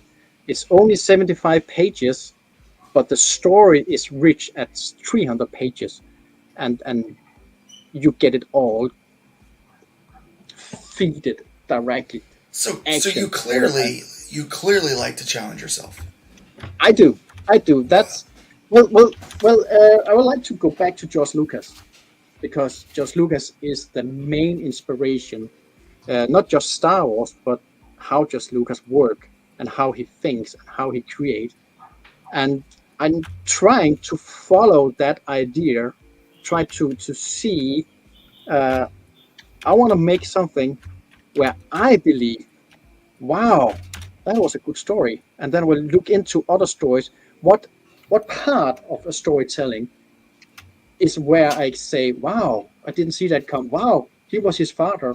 The build-up you have to do, and that's where I believe the modern Hollywood fail hardcore. They always pull "I'm your father" card on everything without any build-up. And if you go back and see how much build-up is there in George Lucas's mind to "I'm your father," Yeah. it's So much. it's unbelievable. So I saw that and I said, okay, so I also have "I'm your father" card in my story. But to get that, the prequel is a comic in itself that I have to cut into a montage. Looking now on I have 30 pages turning into 8 pages just to tell the prequel to the and I even have backstories going further back to that. Every character have their own comic if I want to. So it's a complete world building, and when I have all the characters background stories, then I started with only Bunny, and then I cut off exactly like I believe George Lucas did with the very first movie, Episode 4. It's just 3 idiots and some droids running around doing stuff, but there is so much more behind that you do not know, you do not see, but you feel it. Hey Jens, let me compliment you on your composition work, man. This is awesome. I like how she's crawling, and then you turn the camera, but you don't cross the axis, so you like still keep like the progression of where she's going. This is cinema, guys. This is really good. And there's a card that you could use that nobody uses. Use the "You are not the father" card. You're not the. Well, that's a Maury. That's a Maury Povich thing. Let me just get clear. I'm only the writer. Okay, Nathan is the artist, and we own the project 50-50. And in the contract, I cannot quote it exactly, but in the contract I wrote, the writer have the final say in character and story, and will respect the artist's knowledge of how to portray that vision. The artist has the final say in art and visual progression, and have the respect and knowledge to portray the writer's vision the best he can. Jens, I'm going to tell you something. You're a fascinating guy. Thank you. You want to challenge yourself. Clearly, this has to be something in your upbringing to try to go outside of the box with what you're doing, but to also have this symbiotic, mutual respect with an artist. Not a lot of writers and artists can come to that together. In fact, a lot of artists, especially these days, are just hired guns, and they don't care. And the reason why they don't care is because there's so many writers that let's be honest, they suck. They're not good at what they're doing. They're bad writers, and they have a lot of attitude, and they're prima donnas, and it's just, you just don't want to deal with those kind of people. So you're like, just pay me, I'll draw it, and then we never have to talk to each other again, right? But to go in looking for that kind of relationship is also interesting. So you've decided, I'm going to write this dark story, in a way, and I am going to Hojo, and I'm going to do it in a cute, more cartoony aesthetic, right? What was your process in trying to find the right artist for your work? How did you go about that? Well, that was hard, and I was very, very small timer, so I also was on the lookout for whatever I could get, because I don't have the funds to just pick. But it was a mutual respect. It was a friendship on the webcomic format. And Nathan, we were in and out. He did some fan art for my other stuff, and well, it became a natural choice. At that point, Nathan was not the artist he is today. So I also have to look into the potential. Okay, I have this artist. I see what he's doing. Can he evolve to what I'm looking for? And he did. Beyond. So it was a journey for him. It's still a journey for him too. And you can see it in his own work. We have a comic called Dragon Sparking, with also Nordic inspiration with a dragon boy, and you can see he evolved himself a lot. Also because it was a challenge. It was a challenge to get into my mind and see what do you want. Back to the contract, I need to know your vision to portray it.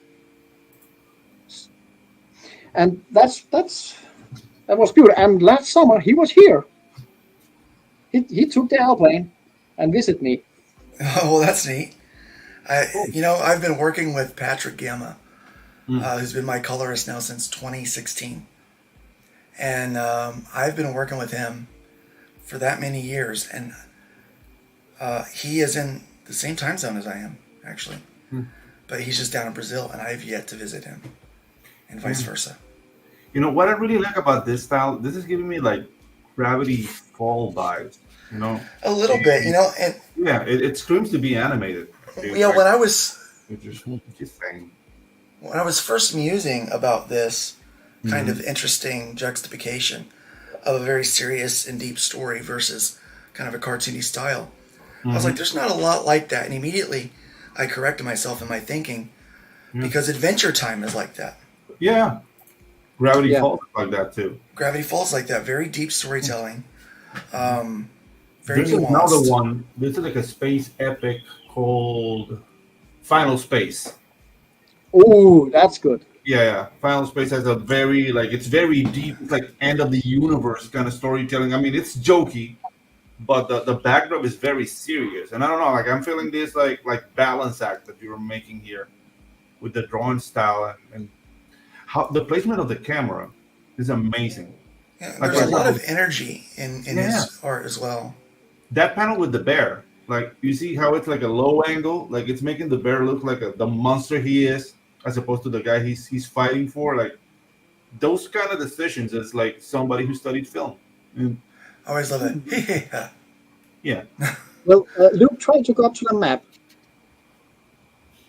Because that was the very first challenge, and that was the very first thing I noticed with rookie writers, is that they will always expand their world. They will they will lose track of everything.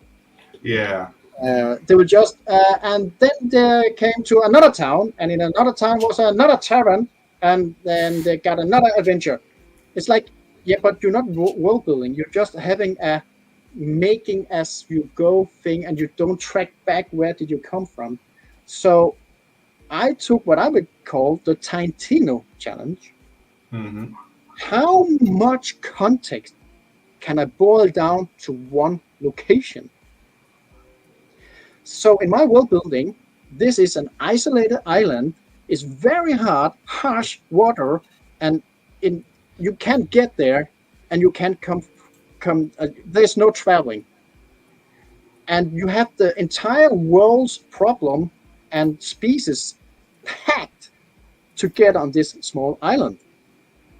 And from there, I will tell my story about the world outside, but I will never travel to the world outside. I will tell it from the perspective of this little island and the trouble they have there. Also, very interesting.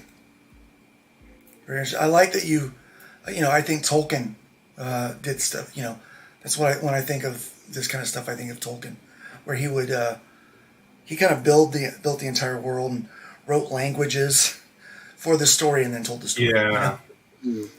So about the world, you have the bear. That is the goddess of destruction, Ursa, and she is living in the goblin mind.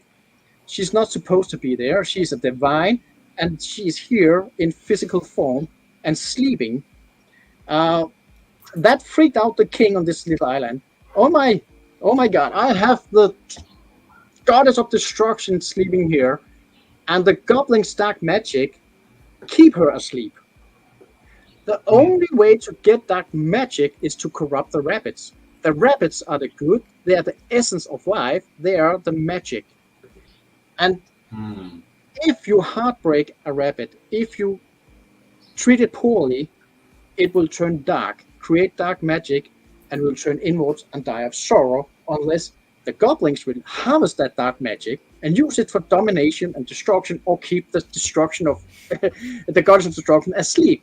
So the king was feeding all the rabbits, corrupting the life itself, and the mighty moon dragon sent the ground forces of her, the believer, the wolf, to confront the king and say, "You're breaking the balance now. There's a balance to be restored," and they kill him and crown the prince and say, "Do better." And in that war, you can flip the pages. In that war, there is a special rabbit. That is Bonnie's mother. She is pregnant with Bonnie. She is a good rabbit turned dark and is supposed to keep the darkness and die.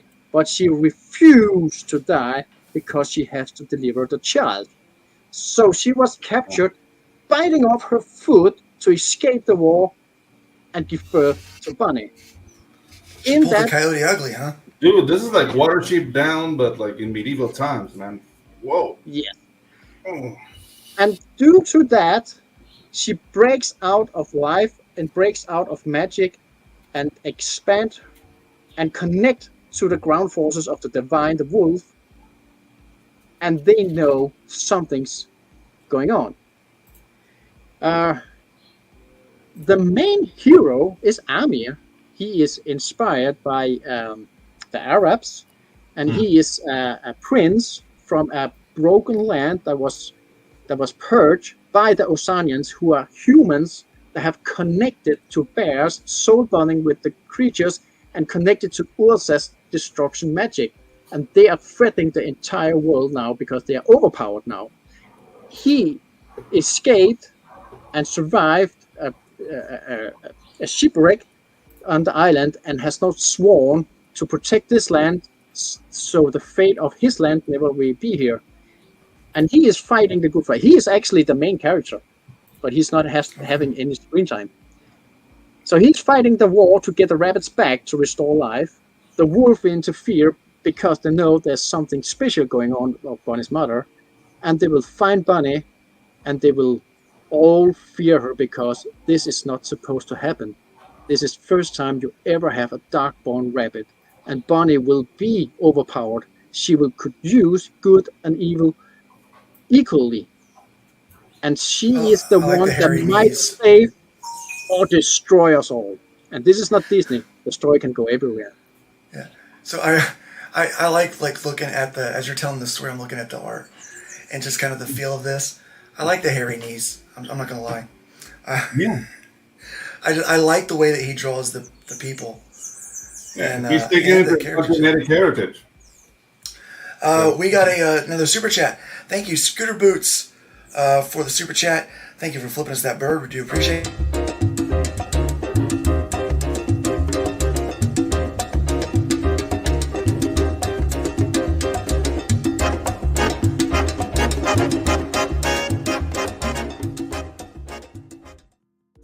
Guys, also don't forget to check out our channel on YouTube. If you are joining us right now on Twix, on Elon's Twix, or Facebook, we're also over here on YouTube right now.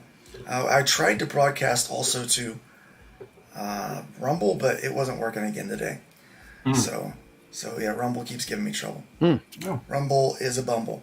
So don't forget to hit that like button, subscribe button, and today's episode is brought to you by Arrow Comics. Yeah. Holy shit. That is the craziest thing I have ever seen. And I'm Dennis Quaid, and Dennis Quaid has seen some shit. Yes, he has. Indeed, he has. Scooter Boot says, I've designed a couple of characters for comics, and the writers often seemed a tad scattered to me. They threw everything cool at their hero without reducing it to one idea. Is that common? For a bad writer, it is, unfortunately. Yeah. The way, it is common. The way I go about it is, I'm a character designer before I started making comic books. Like when I hire a writer, I'll describe like the characteristics of the character. If he has a power set, I will give him that, like give him parameters. Because if you give him a design, this is like you do what you will, you're gonna get chicken feet. You know what I mean? So yeah, like if you're designing the characters, at least be a part of the world building, or get a more renowned writer, like put in the money for that. I like she scratched the name in the ground. Yeah. It's little details like that are funny. The biggest challenge I gave Nathan was I'm a very big Don Rosa fan. Okay. You know Don Rosa? I'm not familiar. Don Rosa, yes. He did the background story of Scrooge in Donald Duck. And he has a lot. Rosa did a ton of Donald Duck, Uncle Scrooge material. Yeah. Yes. And the main thing about him is that there are so many background stories telling their own stories in the background, connecting with the foreground. And he does that like, wow, not everything. So, and without burden my artist too much, I try to have storytelling in the background. Everything has a storytelling. And yeah, exactly. Here you see that the war is over, the goblins has been defeated, and the rabbit is returning to the humans to restore the balance. But a random goblin finds the foot of Bonnie's mother that contains the dark magic and transform into the next goblin shaman. And there you have the nemesis. So there's our bad guy. Yeah, he will chase more power, and the only way to get more power is to chase Bonnie and drag it from her. That doesn't sound like it's going to be good. And here you have Bonnie baby being rescued to the humans by the hero, giving in the arms of the priest Hank, and he was like, and everybody's like, what's wrong with this rabbit? Something's not right. This one's off. But he swore to the prince, he swore to the hero, he swore that, yeah, I will take care of that. But he is what I like to call a second-run Gandalf. He is not fit for the job. And he got kicked out of the priest society, and he will isolate himself and raise this trouble thing that everybody else thinks should be put down because that's too dangerous, that's too wild. But he's like, no, I promised Amir this, and I will raise her. And 15 years have passed, and then the elves came, and the elves are the main force, the main race in this world, and they are getting challenged now of those Osanians, humans, that's overpowered because of the destruction power they're getting. And they are like, we know you have this secret weapon, we need it. And he's like, I don't think so, she's not ready. But time is ticking, we need her now, whatever she can do. And time will tell what she will do. So very unique original storytelling with using a rather unique, paired with a unique style.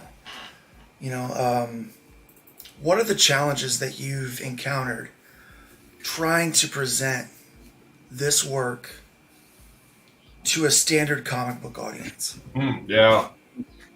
Yeah, that's, well, you can see my campaign is not going well, and I don't have the time, the resources to chase. So it's like, well, I'm just happy with whatever falls my way, and that will be it. That's a good attitude. It is. And yeah, so, here you see a very small frame of the true face of Bonnie. Ooh, is that dark face there? That is, yeah. That's the true face of Bonnie. That's who she really is. Spoiler. Whoa. She is. Yeah, Very cool looking. she's ready to fight that goblin. Well, guys, we have quite a bit more time here today, so I want to make sure that you guys consider back in this. But I kind of want to change gears a little bit, not too much, but I do want to talk about this idea of the challenges that it takes to not only work through something that's kind of unique in and of itself, but the packaging of it, and then the trying to sell it when people have a preconceived notion Yeah. of what comic books should be, if they should be anything, right? So, this is, how many pages is your book? 30. 30? Okay, so 30-page Full- book. Full colored, and last week Nathan made the final page, so it's done. Oh, nice. It So you're is actually done. going into this with a finished book. Okay. Yes, it is. I only need the colorist to make the final adjustment, and we need to PDF ready everything and all that, and send it to print and yak. So, but yeah, but we are there. And when I say we, there's a team behind. I have Maya, who is doing the color. I have Nathan. I have my wife. Nathan is also doing the lettering. We have an earlier concept artist doing a lot of the thing we have seen here to make the concept called Cheetah. So Nathan has something to work from, because that was a burden to get the things out of my head. And as a side note, I have a side comic going on for the first campaign I did. There's a bonus there. It will be available at another part. It's just small side stories. And we have, what he calls himself, the bigger fish right now, doing the art for that. And I have a person in Japan doing the coloring for that. So it's a team, and everything, the world building came from a game actually called Pocket Build that has backed me a lot. It's a sandbox game. I started doing sandbox things, building a kingdom and doing screenshots comic of that, and that's how the world started. So a shout out to Pocket Build also. I find a lot of comics that kind of start out with kind of gameplay in mind turn out the best as far as the depth of storytelling. Yeah. You know, because they do have a world associated with it. You know, that's what I really liked about comic books, especially in the old days. It was Gotham, or it was Metropolis, or it was New York. You know, when it started getting all the outer space stuff, it started to become more celestial. The stories kind of become more convoluted, and you know, there's so much a to little strange. explain. Yeah, there's so much to explain. But I really miss the street level back stuff. Back to you, Luke. You were asking how to sell this unique thing. Yeah, how do you sell it? Like, how have you? Well, let me reframe that question a little bit, because I want to pump the well. I think there's some useful information in this discussion.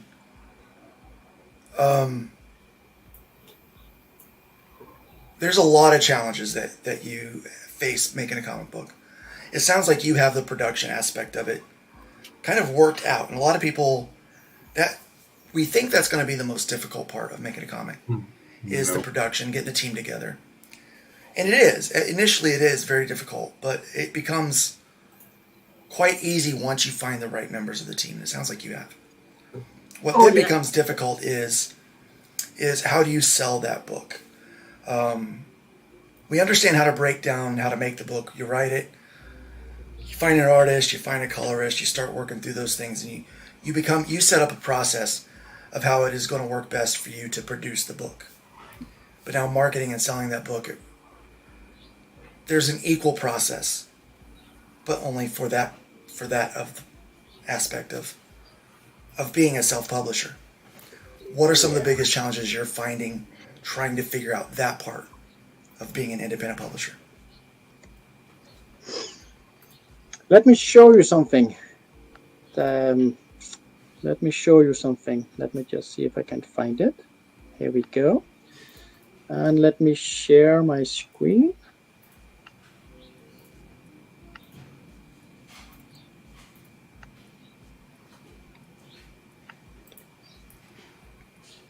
And yes, Russ, selling is the most difficult.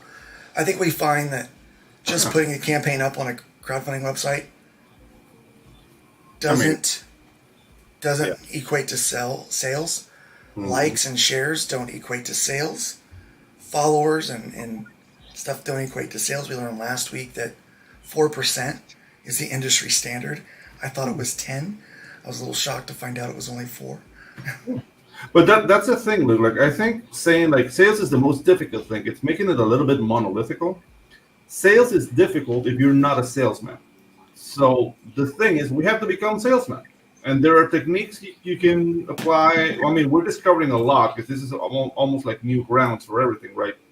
But there are techniques to make sales effective. You just have to. There's another thing to learn. But I'm not really a participant of saying like, yeah, sales are the most difficult thing ever, because that makes them like into a bigger mountain of what it really is. You know what I mean? So yeah. Okay, so this is my little webcomic with the blue dude, and this is called Success.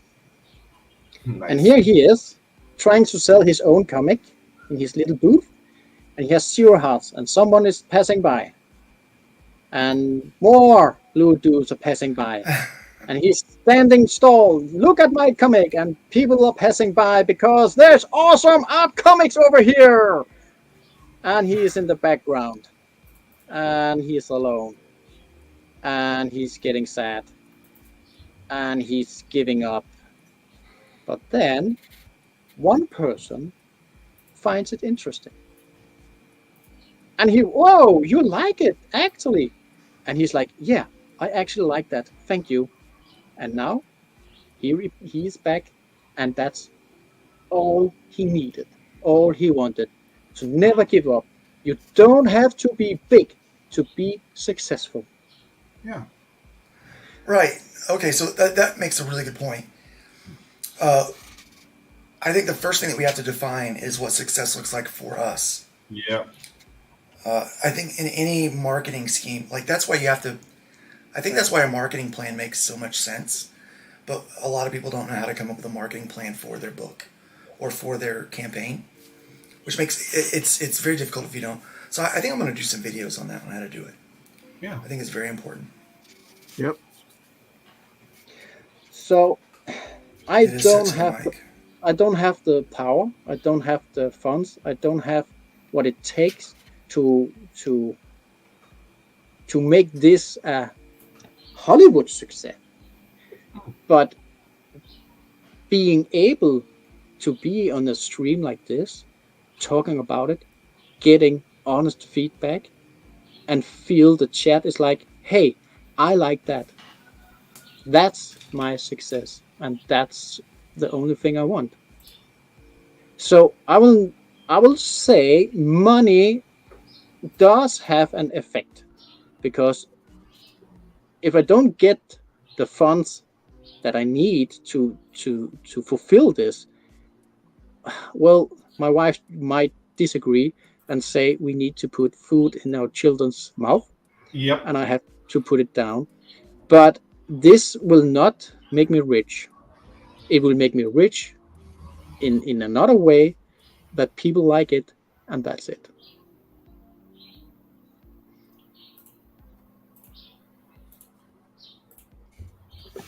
Yeah. Kind of grinding here on this end. Yeah, we can hear you, Luke. Little delay. Can't hear you, Luke. Yeah. No, Luke. Yeah, I mean, I love money. Don't get me wrong. But, yeah. Luke, you're gone. Luke, your mic's off. Yeah.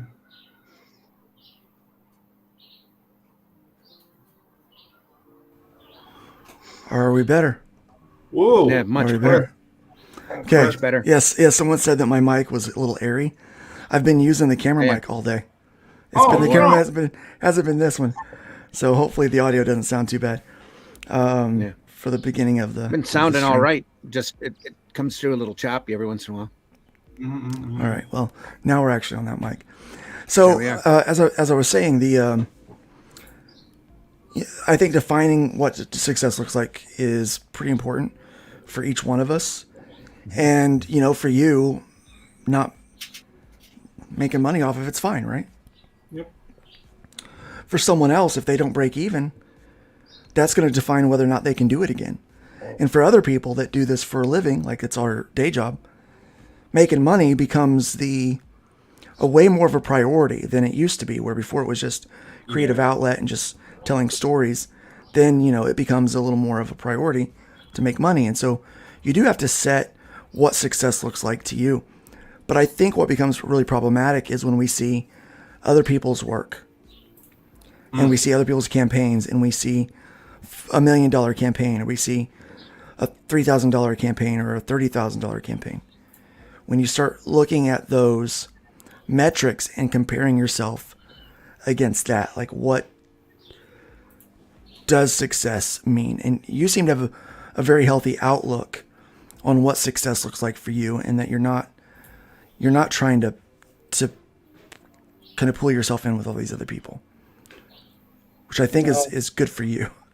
And also reality check, continuous reality check. My story is for 7 issues, but the work we have done to get here, I might force myself to be able to tell the story, to cut down to 3 or 5 issues. And I think I have learned, as I told, I have a prequel.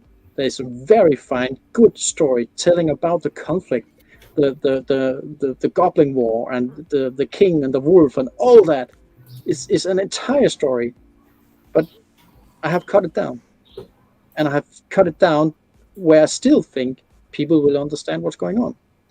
So cutting down some side quests that Bonnie will be joining and stuff, and make that just to a note between lines that you have the understanding that there has been a very big journey. I can still do that, and I will refer back to the power break style I've learned myself in my novel writing, just to cut to the chase, cut it off, and still be able to tell the whole story.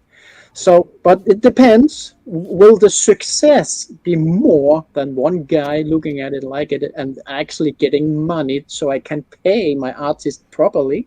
Well, yeah, then the world might get the full 7 story. Nice. But if not, the world will still get the story. I will not abandon this. And as I said, the first issue is done. It's there. And we just need to continue. Yeah, so, now it's the process of... Dave is here. Dave is here. So Dave says, Dave says, I try to make the coolest comics with the best stories and art we can produce, but that doesn't guarantee sales. Seeing crappy comics selling much better can be disheartening, and marketing matters. It really does. And here's the other thing to think about. What we consider good or bad, quality is subjective. Mm-hmm. It's not like it used to be, like it has to be this. There's a thing. I got something in my mail. Yeah, but it's super subjective now, right? Like, there are people that will argue that the quality of Marvel and DC are down, but see how well they do. Some people say, well, yeah, this is good quality, but it's, there's something else wrong with it. Or the art is good, but this is bad. It's all very subjective. At the end of the day, it's finding people that are willing to give you money for the thing that you've made. Perfect 10 is a great book. I got it. It's yeah. You know what? This is the proof. I cannot prove it because you cannot see what I see. You cannot feel what I see. But this proof that I believe we have lost so much enjoyment in getting everything digital. Yeah. Because having the physical comic is a whole different story. It really is. I don't think there's a lot that compares to that. This is you need to have it in your hand to understand what you have. This is Dave. This is oh my. I am so pleased that I purchased that. It's okay. Oh, genuine reaction right there. People out there. I know shipping is a beast. I know printing it costs more, but please get the prints. It's wow. Good job, Dave. Often comparing quality of product does not equal the success of a campaign, which is very true. True. I mean, we see this all the time, and when you start, you can't compare. You can't, especially in this industry at our level, you can't get stuck in this mindset of comparing yourself to someone else's work. Yeah. Everything is unique. What you can compare yourself to is you yesterday and your last campaign. Yeah. Can I do better? What really matters is finding your audience, because there's an audience for just about everything out there. You know, we have this little clip that we play from Ethan that's pretty funny. That do you draw the Flintstones naked? There's a market for that. There's a market for everything, guys. Yeah. There's a market for everything. The other thing, Luke, is that you have to take into account people's journeys. You know what I mean? Like, we're not on the same place. Like, there's people who have been doing this for 20 years. Everybody knows them. It's going to be easier for them to market their books. Some of us are unknown quantities at the moment. Right. And all we have to do is put in the good work so people know who we are. It's not a thing that you're going to make, like, some people do it in a year because they catch people's eyes with something like Hojo. Like, Hojo is a marketing beast in my book. But, I mean, others don't have those tools. And they have really good work. I've observed Hojo over the course of this thing. And you know what? Hojo, I'm no offense, but you're not special. No. You're just hardworking. Yeah. He has gotten out there and he has decided he's going to try to find the people that would want to buy his book. That's what he's done. He's gone out and he's found the girl that'll dance with him. Oh, yeah. Hearing no all the time. Yeah. Right. He's gone out to find the girl that'll dance with him. Yeah. And that's really what we have to do. Find the girls that'll dance with us. Yeah. In the end. And he's been able to do that quite successfully now for 2 campaigns. Yeah. Well, I also believe that, yeah, you can be a very good salesperson and you can pitch ideas, but I also believe that your content is the best salesperson. There's so many, it's swarmed on the internet now, on TikTok and whatever. Everybody's a content creator and everybody wants the same fame as everybody else. It's swarmed. And everybody is just a copy of everybody and their success. So you need to know what is your context and believe in your context and have the context sell equally as you are selling it. Are you saying content or context? Well, sorry, lost in translation. Your product. Your product. Okay, your content. Your product. But again, that is subjective, right? Like some people could look at Bunny and be like, this is awesome. Someone else can look at it and say, yeah, this isn't for me. I don't like it. You know, I only like books that have more traditional art in them or something like that. So it's not just your content anymore, but it's finding the people that like your content. It is. Well, it's subjective. It is. Yeah. And let's go back to Star Wars. I believe most people, let's just say every people, can enjoy the Star Wars original trilogy at some point. Well, except for Freddie Mercury. I mean, he says Jaws wasn't my scene, and I don't like Star Wars, right? Mm-hmm. He wants his bicycle. He just wants to ride his bicycle. Yeah, but he's dead Some now. people don't like it. Some people don't like that stuff, right? Yeah, but the better quality you have, the more likely you have a bigger audience. True. Within that group. True. Because Star Wars is not a science fiction. It's not aimed for science fiction people, but science fiction people love it. And fantasy people can watch it with the fantasy eyes, and the normal housewife mom can enjoy it because of the people integration in the story, and just don't care about the science fiction of it. So the more depth you have in your storytelling, the more audience you can get, and the more people can say, okay, this is good. It's not for me, but I cannot deny it's good. All right, so I think especially when you're doing something outside of the box, right? So we talk about, having the best, quality and letting that speak for you. If you're doing things that are very traditionally accepted as what comic books should look like or should be, they're the 30-page books, 24 to 32-page books. They are standard size. They're in full color, all of that standard stuff. But when you start going like, okay, this is going to be digest size or magazine size. This one's in black and white. This one has it's either 100 and some pages, or maybe it's only a 12-page ash can. However you decide to tell stories. Maybe it's a collection of stories rather than one full story. I mean, who knows? But as soon as you start to deviate from those things, I think I think what Pixel says here is Hojo has dialed in his pitch and is consistent in his messaging. I think it's really important to find our pitch, find our messaging with what the book is, what the project is, and who it's for. It's what we learned last week with Crom. Yeah. What is it, and why does it matter?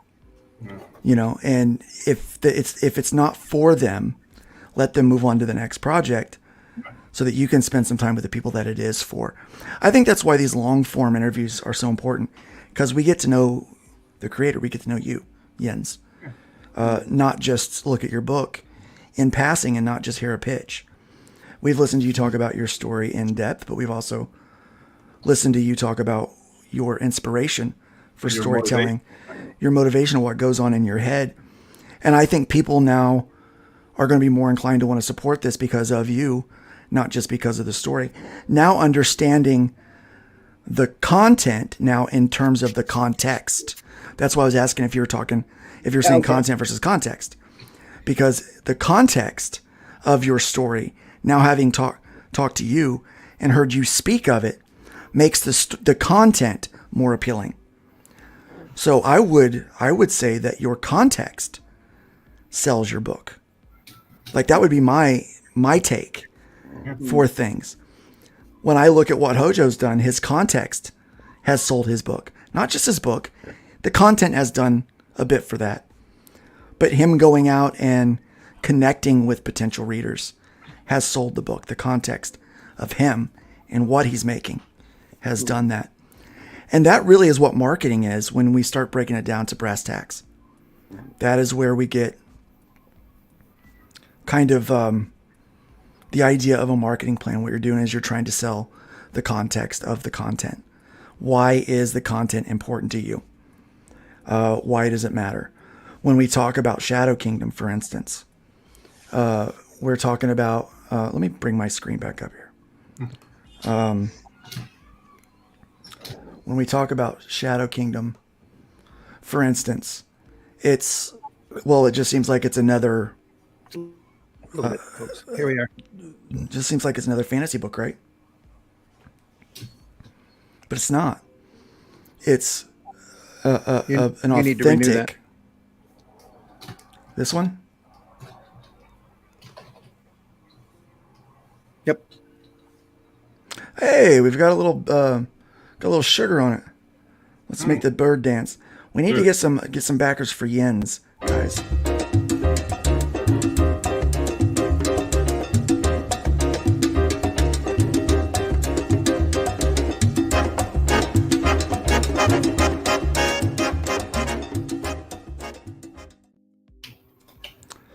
Oh, that was weird. There you go.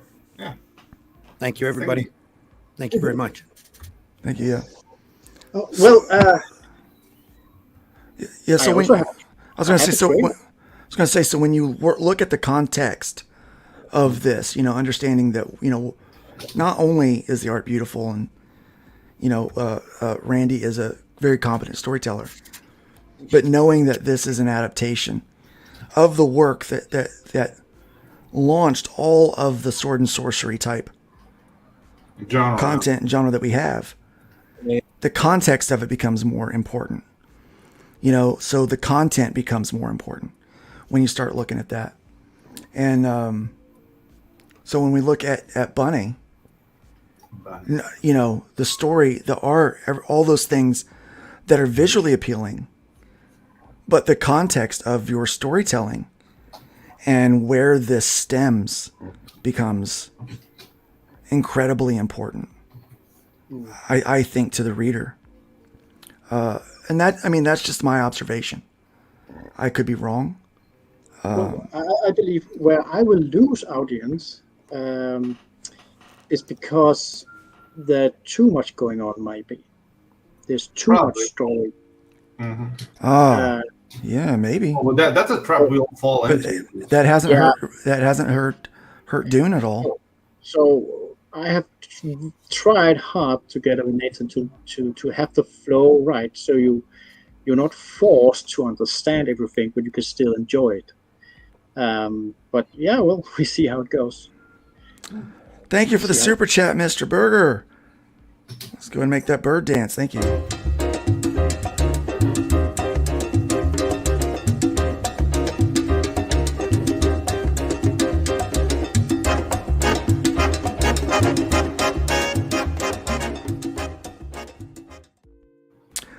Mr. Burger says, morning, panel is invited to my DC Marvel Indie Comic Book Trivia Mega Quiz, 90-minute trivia show.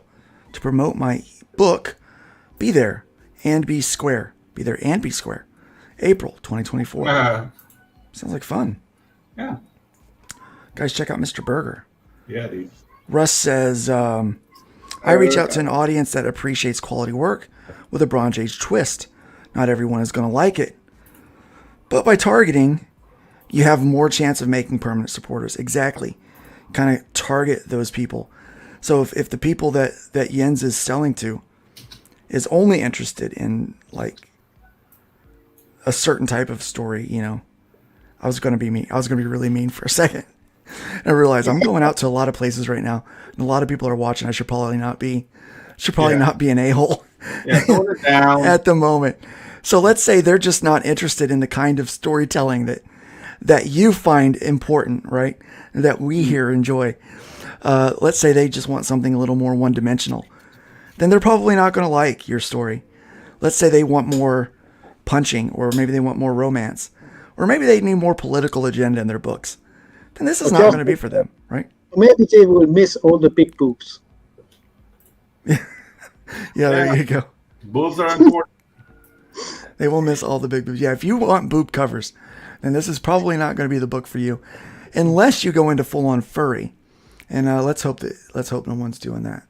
Yeah. But guys, we're sitting at 6 backers. We've got a $20 book, physical, shipped to your house. $15 PDF is available for this as well. $15 you can have this book. I have actually made a better deal with the shipping, and I have actually given back some money to one of the backers that was purchasing it with the full shipping. So I'm trying to do it as best I can. Very good. See, that's the other thing about supporting a small creator or small publisher is we have the ability and the desire to really connect with the people that are in our corner. We see that every day with Fund My Comic. You know, I get a chance to help out people that are trying to get their dreams made or trying to support people that are making their dreams. And there's a lot of one-on-one that allows me to have, and the response from people, their appreciation for that makes a lot of it so much easier to do. You know, to get up every day to do it, knowing that people not only enjoy it, but they appreciate it very much when they get to talk to an actual person that cares about their success. Well, Luke, real life is calling me right now. Okay. I actually have to do something. Well, when you All have right. a Well, thank family you. life, Yep, I understand. Thank you so much for joining us, Jens. I'm very pleased, and I'm sorry for the late and everything, but time zone and what time should No, things it's start? absolutely okay. It has been great talking to you, guys. But you got it right. Well, you want to play the trailer? Yeah, let's play the trailer before you leave. Check this out.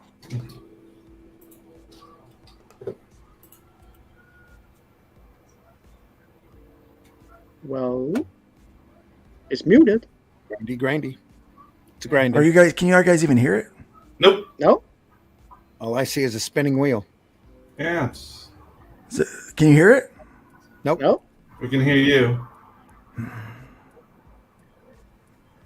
Let me try this. Again, it's a new computer, a new system today. I do apologize. Trying our best to get it.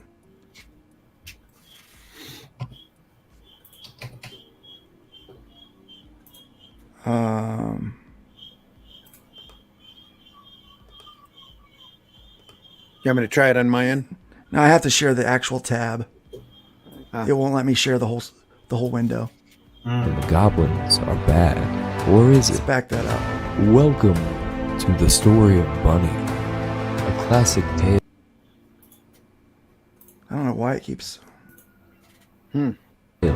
about good and evil, where the rabbits are good and the goblins are bad, or is it?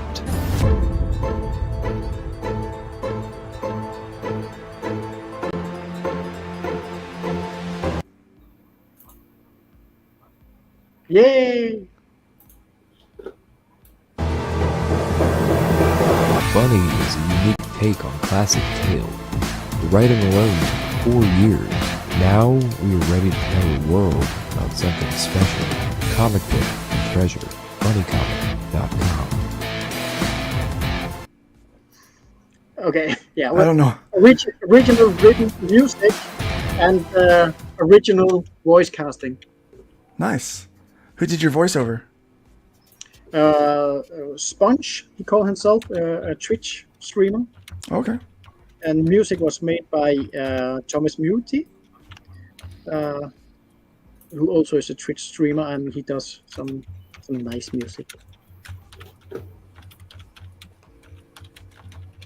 I'm gonna go back to sharing my whole window. Yeah, so I'm everything is a little different today with how I have to share because it's a new browser and everything. So I'm just trying to get used to this thing. It's not been a seamless transition from Mac to PC. Thank you so much for having me here, and thank you so much for listening to me and giving me feedback. And nice to meet you, Pedro. Oh, that's a pleasure, man. Yeah, it has been great talking to you today. Yeah. Definitely an inspiring individual. Guys, go over to Fund My Comic, support Bunny the Darkborn Rabbit today. He definitely needs your support. Only 6 backers on that. I'd like to see at least one more backer get on there before we close this thing down in about a half an hour. Yeah. So thank you so much, Jens, for being here. Thank you. Tell your family, give your family our love, and please be careful out there. Yeah, thanks for coming on. Okay.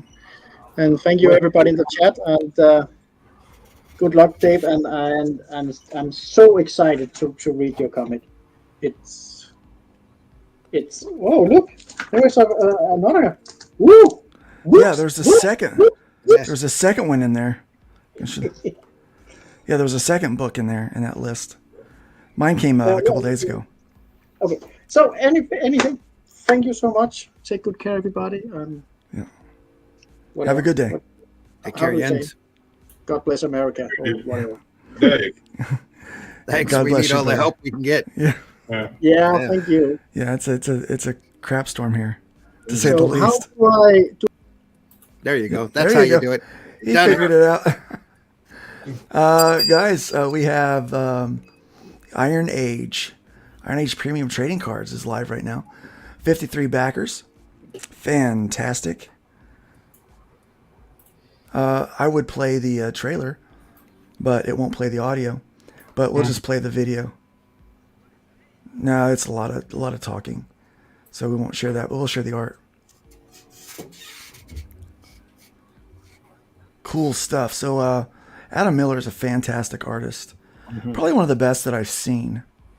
He does this really interesting painted style. I wish I was good at that. I wish I could do it. But he has put together this project called the Iron Age Icons. It's a trading card set. So you can get, I think, what is it, like 40 cards? There's 40 cards in this set. Sweet. That are people's individual, like their characters from all over the space. And you can see in this right over here, we've got a Chrome Dog. Where are you at? We got a Chrome Dog in there. And we have a Bone in here somewhere. I don't see Bone. His Dreaded Dinosaur Man came out awesome. Yeah, where's Dreaded Dinosaur? Where is he at? Where's the...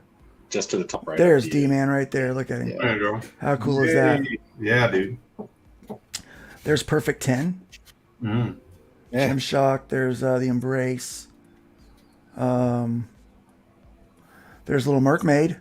Little Mermaid. Air 13L. There's Nancy Moon. See Nancy Moon in there. Yeah. There's we know this guy. That's Ironsides. Ironsides. And that's Death Raider, right? I think so, yeah. Yeah. Cool. Go Rob. Yeah, very, very cool. That's a large body of work for him to knock out in such a short amount of time. I know. It is insane. And Private American by Mike Barron. Yeah. Yeah. Yeah, Private American's in there. Yeah. Bone wasn't done at the time of that image. Oh, okay. Oh, his Bone looks so good. Yeah. I was so impressed by it. All of these look good. I mean, they're all insanely good. And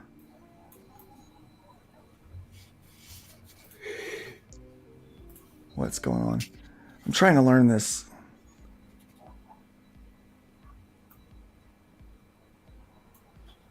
Oh, wow, there it is. I can just do that. There we go, 100%. Definitely check this out. Look, he's done so well. He's funded over his funding goal in just 5 days. He's reached $4,600. Can you believe that? Sweet. That is amazing. We still have the Shadow Kingdom going here. Let's play the trailer for the Shadow Kingdom, shall we? Oh, we have another super chat. Sorry about that. Scooter Boots. Thank you, Scooter Boots. You've been very generous today. Yeah, we thanks so do. much. Do totally appreciate you so much.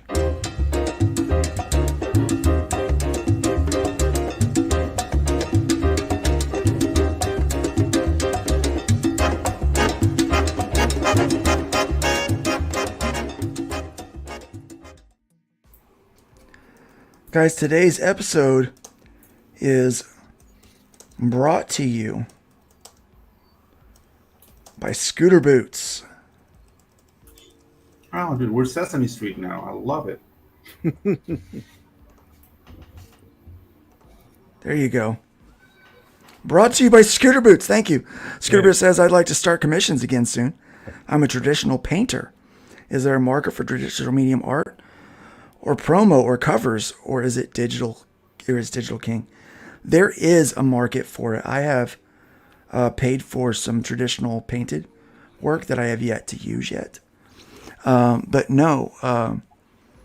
Preston Acevedo. Preston Acevedo does it. Yeah, that's the first person that comes to mind for me. Yeah, he does that. Absolutely. If you're any good, then absolutely there's work to be had. You're going to have trouble finding people that want to pay your price. Yeah. Yep. It really does come down to price. Scooter Boots, no doubt you'd do well on FMC. You should do a book about your work. I've been a portrait artist for years myself, the past 40 years. Just got into comics the past couple of years. Grey Wolf. Yeah. Art books do really well on Fun My Comic. It's funny. Boob books do not, but art books do well. Yeah. It's strange, isn't it? Yep. It's strange. Guys, let's check out this trailer for for the Shadow Kingdom. Shadow King. In the time before Atlantis sank and the lands of the world were savage and untamed, one man would claim his destiny. Leaving his Atlantean tribe behind and throwing off the shackles of Lemurian bondage, he sailed the seas as a pirate captain before seizing his place as a king. And now that he has the throne, how long will he be able to keep it? This is the Shadow Kingdom, the classic sword and sorcery tale by Robert E. Howard, adapted by Randy Zimmerman, with artwork by Russ Leach. Available now at fundmycomic.com. Man, my StreamYard is acting weird today. And I don't know about again, you guys. really proud of this project. It's Russ and I considered our best work. It's a phenomenal story, one that has needed a faithful adaptation for a long time, and we're very happy to be able to do that. Yeah, I'm excited about it. It's probably one of the books I'm most excited about. It's going to be a great book, over 100 pages long, with production art and the prose story in the back of the book so that you can compare it to the adaptation. I believe Razor Fist is doing an intro for that, for the book and the stories as well, and I'm doing an outro for it, talking about our love of Howard and his work. So we're looking at, we were just mentioning art books. Perfect 10 actually has Dave Brink has an art book that he's doing that's been now upgraded to 130 pages from his artist for this book. Beautiful hardcover book with a lot of layouts and line art and just colored pages, just stuff, beautiful stuff to look at. Great looking product. Great looking product. Great product, yeah. You're definitely wanting to check that out. You can get commissions. How do you beat that? Get these different commissions on here. The book itself runs $45 plus shipping. I need to back this thing. I haven't backed it yet. Mm-hmm. It's only 17 days to go. I try to work out like when I'm gonna get paid versus how long I have to back things. Yeah. I have to play that game. You know what it's like. Absolutely. Definitely check that one out. Dave, great work. You keep doing great work over and over again. You're one of them. I think, there's a few people out there doing independent comics that I think should have a larger audience. A larger Reach. audience. Reach. That's the word I was looking for. Larger reach than what they do. I think that Dave is one of those people. But again, it comes down to that marketing and how is it that you find the people that are going to be interested in what it is that you have to sell. I think we're going to start dedicating a few more episodes this year to marketing and drill down into those spaces of, we're getting ready to do the video one. I think we're going to do one on developing a marketing plan and things that we've tried that have worked versus things that we've tried that have not worked. Because I always get that question, what do you think about Facebook ads? Well, I've bought a lot of Facebook ads over the years and none of them have helped. They've helped for impressions, but not click-through. I bought Facebook ads twice, and neither time were they helpful. In fact, they hindered me pretty hard when I was doing my own newspaper. I mean, really badly. How would you say they hindered you? I saw my hit count on my page drop a 0, literally. On my exposure, the algorithm just kicked me right in the butt. While they kept sending me every like 6 hours. Hey, we can up your visibility if you pay us more money. Right. They do that on purpose. They did. It's a pay to play. I resent it completely. Yep. If they'd have kept the numbers the same, I'd have kept advertising with them. And silly me, I did it twice. And both times I saw a kick in the algorithms. Hey guys, so I was done. On Dave's book, that's only $10 for shipping. So Yeah. you're looking at what, $55 for that 130-page art book? That's a good deal. Dave says, my marketing sucks. At some point, it's difficult to expand reach. Yeah. Yep. It's like a glass ceiling, I think. You get to a certain point, you're like, well, how do I get further from here? Well, yeah, you're going to have to get creative because there's so many people that have their upfront blinders on, especially in superhero books. If you don't have that big company logo up in the corner, and that's not the way folks should think. And it's going to take them some time to rethink that strategy. And right now, especially, is a great time to be out there doing superhero work, and just you're going to have to be constantly pushing in order to get more eyes on it and to get more people to talk about your stuff, because it's so desperately needed now. Some great heroic superhero work, especially when you look at what these corporates are doing, and how badly they're trying to mess up just the basic ideal of heroic fiction in general. It's so important for good superheroes to be out there in this market. Well, I was talking with Crom last week after this show. One of the things that I would say is that a lot of the creators that are out here publishing right now, that it's not their quality or their content that is lacking, but it's their marketing skills that are lacking. And so that seems to be the area that we need to focus on to help them all improve. There was a time period where quality was the problem. People didn't understand how to make a book, and some people still have quality issues. But I think right now, in 2024, if you're making a book and you don't know how to find one of the billion videos on YouTube or one of the billion articles out there on how to produce a book at quality levels, and maybe you just don't have an eye for quality, then it's going to be an issue for you. Yeah. But if you know how to read, if you know how to watch a video, you know how to take criticism, then you can. Like even this morning, for example, I was showing off a page to you two guys, and you're like, "Hey, that foot looks weird. You need to fix it." And so rather than argue my point on why I made the choice I did, I'm like, okay, my choice was wrong, because I have two people that I trust and admire that says, Luke, you did it wrong. And so I fixed it. And admittedly, after I fixed it just took a couple seconds. It was better. It was better. And that's why you need someone else kind of looking over your stuff. But if you have a problem with those things now, with quality, it's your fault. It's you are being stubborn in some way, or it's your lack of knowledge, or your lack of getting to the next level. So quality should be something that grows every time we see you come back to the table. And if it's not, then maybe this isn't for you. But I'm not seeing the quality issue like I used to. No. There's plenty of resources out there. Yeah. Marketing seems to be the hiccup. Mm-hmm.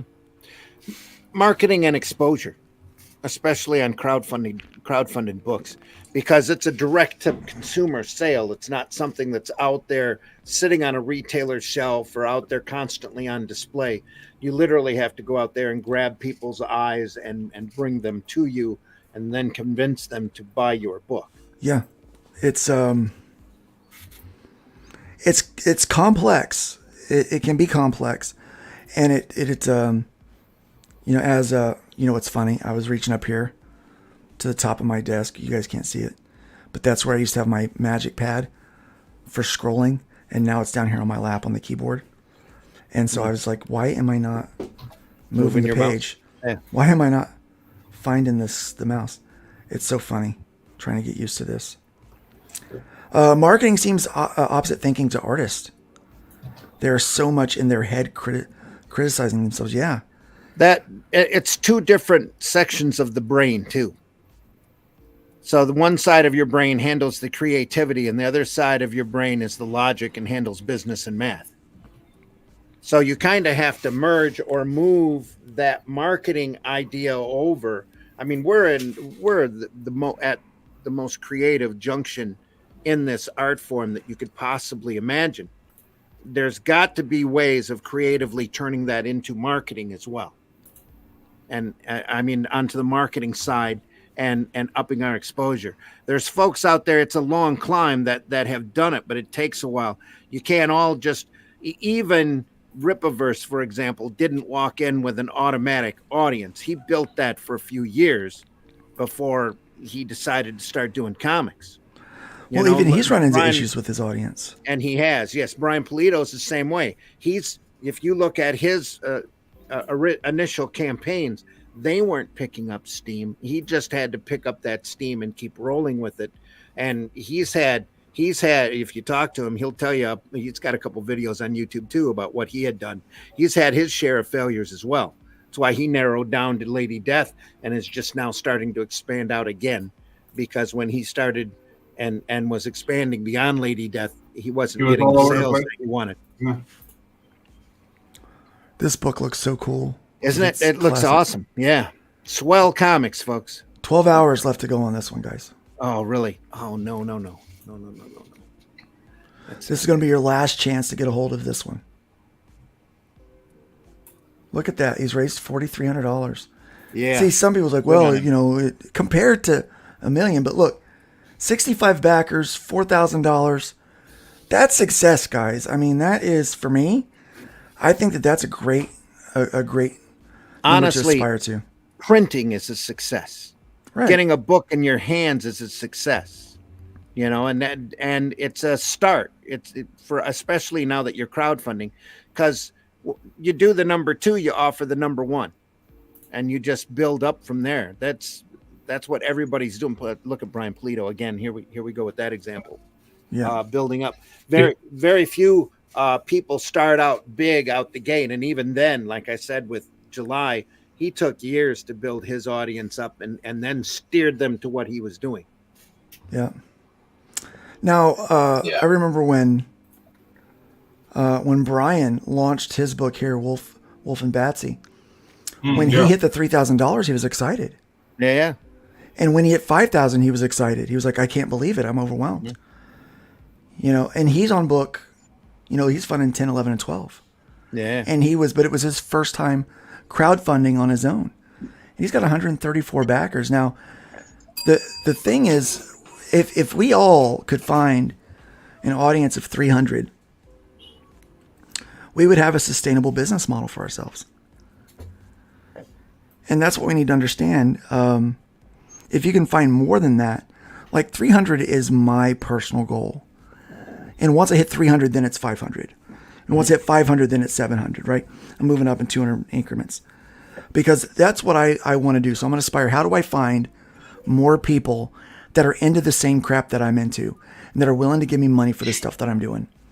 So every time we get a new channel member, again, thanks this morning, Scooter Boots. This episode brought to you by Scooter Boots.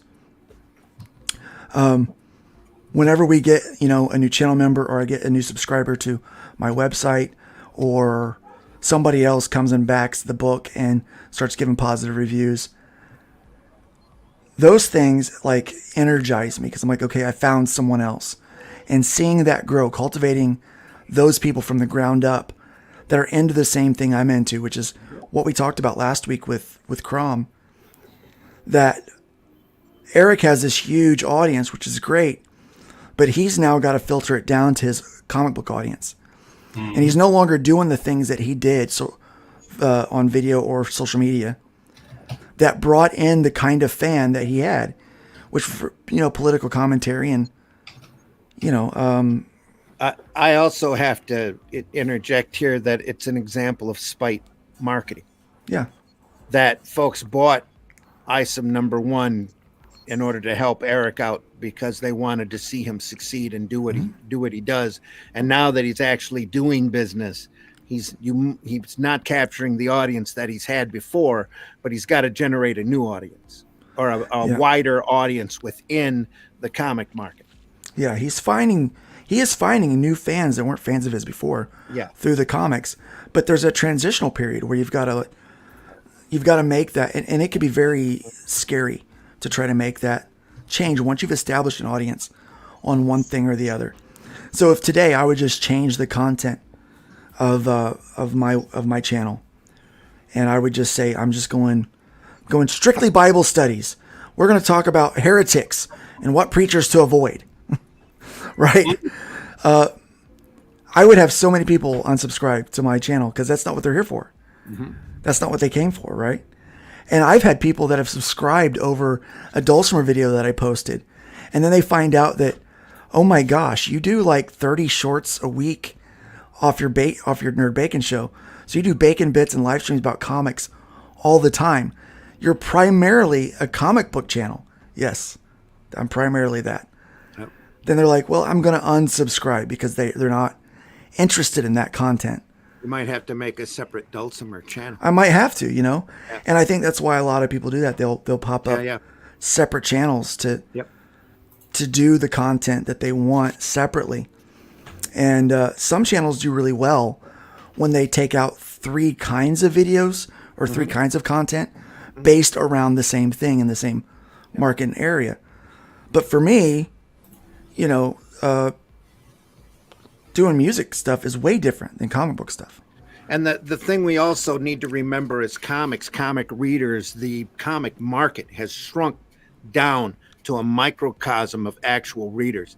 And we need to find ways outside the box to get outside of this immediate area and attract those readers to come back in. Not necessarily the collectors, but the people who want to read and be entertained by your books. There's been an entire generation out there that the corporate comic companies have chased off because they can't do they won't do an entertaining product. And yet anime and manga, real entertaining, and they're all over there and they're all reading. I like to point out, these folks want to be entertained so badly, they're teaching themselves how to read these books in reverse in order to lose themselves in good quality entertainment. So that should say a lot about what these corporate folks are doing and what we need to do in order to go out there and chase after that audience. I agree. That was my soapbox for the day. You know what? And a good soapbox to take. It's again, marketing is complex, but I really think that it's time that we start trying to break that down as easily as we can for people, so that it becomes less of a mystery. Last week's episode was so watched. Mm-hmm. It made it very clear. Our numbers here are big. Yeah, for this show. They're nice. They're real good. A lot better than what we have been doing in the past. Yeah. We're big boys with big numbers. We've got 122 people watching right now. I do want to thank everybody for watching and joining in. Please be sure to like, share. You all. If you're not watching from YouTube, please consider going by over there and subscribing so you can get notified. We do stream every Thursday morning here at 9 a.m. from 9 to noon. If you're out there and you're making comics and you think that you have a story, a unique perspective that might help or be good to talk about, or you just have something you desperately want to shill in a new and unique way. We don't do a typical commercial show here. What we like to do is sit down and talk with the creator, get to know them, get to see what's in your head and in your heart, see if you got the guts and if you got the goods. And so feel free to reach out to me. You can email me at luke@fundmycomic.com. That's a real easy way to get a hold of me if you would like to be on a show. We are at the 9-minute mark, by the way. We are at the 9-minute mark, guys. Yep. Dr. Moss has a great point here. There's a need for honest critiques. As yes men are worthless to an extent. That's very true. But this market has gotten so freaking polarized. It's irritating. And anybody who comes out with a critical remark or a critical channel, 9 times out of 10, the person they're critiquing throws the hairs go up in their back of their neck, and they get incredibly defensive.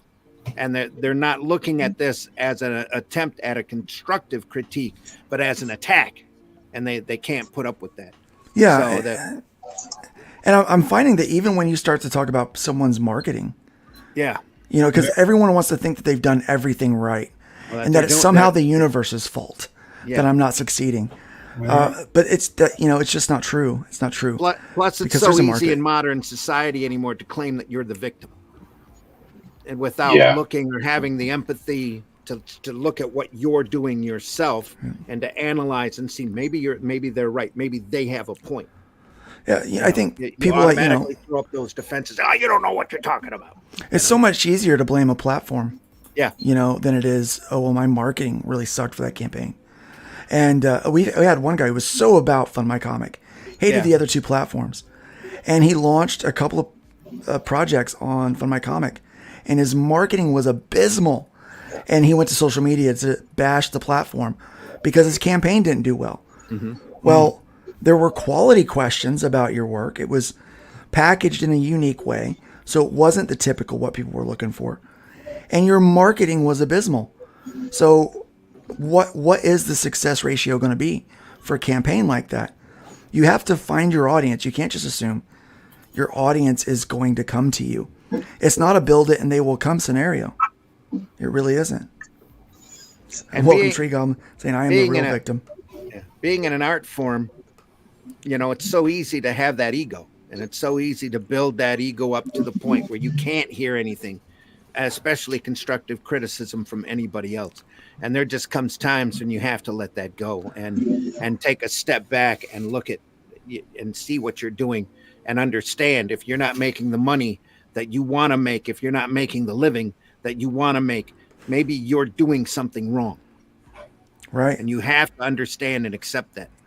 Look, Dave Brink, Genuine Comics, I think should be a household name. Right up there beside Arrow Comics. I think those two companies should be the new gold standard of comic books in independent publishing. I really do. We really try with Arrow Comics to do the best work we possibly can and to make the most entertaining products we can. But we're not going to get there without solid marketing and understanding how to play that game. And I think that that's something that all of us in this space are struggling with. And it's my goal in 2024 to try to help unravel that and give the resources to people so that they can go out there and just kick its ass every day. There are so many good books. I read some of the best books in independent comics. And I've heard other people say that, well, that book's trash or this or that. And those people are like, I consider them like restaurant critics. They're going in looking for something to be bad or not to be good. I don't take it. I take it at kind of face value. I'm more apt to listen to a guy like Guy Fieri, who goes to diners, drive-ins, and dives and tells me how awesome the burger is. That's what I'm interested in. I think that's what I'm more interested in going to. I don't really care about the Gordon Ramsays who go in and try to tell me that everything is just shite. I don't get that. That's not me. That's true. Yep. And I see a lot more good than I do bad in independent comics right now. I really do. But what I don't see, because we don't have the teams dedicated behind it, we don't have the dollars dedicated to it. It's just us. We don't have the marketing skills that should be there, and that's why I'm so grateful for running across a guy like Crom, and actually Bunny, not the comic book, but Telepathic Bunny was the one that messaged me first and said, "You've got to talk to this guy. He's brilliant." And the shorts have been watched and liked and commented on that we've done with him, and so, he's one of those guys that we might just have to add to the panel, to have his insight. All the time. He's such a brilliant guy. But yeah, there's a lot of good things happening over there. Let's go back to Gotta Pay the Bills. Yep. Gotta Pay the Bills. Check out Hybrids, the graphic novel double feature. Those books are shipping out right now as I just shipped out 2 packages at the beginning of the week. You can get both graphic novels. We're running low on Volume 1. And when Volume 1 is gone, Volume 1 is gone, guys, because it won't happen until we're looking at some distribution options. So it might not come out for a while. And then we've got the Quick Play also available, and the Volume 2 trade paperback is available. It's also available in digital. Digitals go out today. Don't forget the t-shirts. 3 minutes. Then you've got to go check out the Shadow Kingdom over on Fund My Comic right now. It is an all or nothing. It must hit its funding goal. If it does not hit its funding goal in the next 29 days, it will not get funded. We're working real hard to get this out there, folks. So please help us out. Spread the word. Russ is not going to be sleeping much. No. He is hitting all the shows. He's got an incredible tour that he's going on here in the next few days. next few weeks to get this done. But guys, check that out. Thank you so much for the backing today. It is the Shadow Kingdom. Yeah, you can't go wrong with this. Beautiful art. Can't recommend it to you enough. An industry professional, 2 industry professionals, and it's faithfully adapted from Robert E. Howard's book. Iconic sword and sorcery story. The one that started it all. Started the urban myth about shape-shifting lizard people as well. So It's a great story. It's a fun story. Get yourself lost for about 70 pages of great comic book work from Russ. It's just a great it's going to be a great product. Yep. And we're hoping to do a lot more with these characters in the future as well, depending upon how this one goes. Right. So please go Definitely out there. check that out. So guys, thank you again. I want to thank my panel for being here today. Thank you so much for joining in and being awesome. Definitely check out arrowcomics.store and also check out lukestonestudios.com. Go over to the Buy Comics, go into the digital, and you can buy not buy, but you can download all of those books for free to get caught up on that series. Then you can come back and buy the graphic novels that have a little extra in there. So guys, we've got a storm rolling in. It's causing the dogs to scream and to bark. So you know what? It's a perfect time for us to sign off. I want to thank you guys again for being here. Take care. Thank you, chat. Thank you for the super chats. Thank you for your generosity. We will see you next Thursday. Don't forget, everyone's tearing things down. It's really easy to do that. Build up more than you tear down. Leave that wood pile higher than you found it. And by all means, please be careful out there. Take care. Let's be careful out there. Let's be careful out there.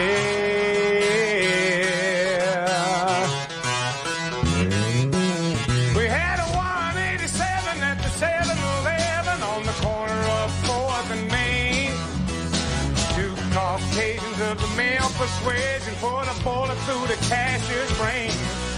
Moving on, I see it 211, half a dozen 459, 2 W's a GT.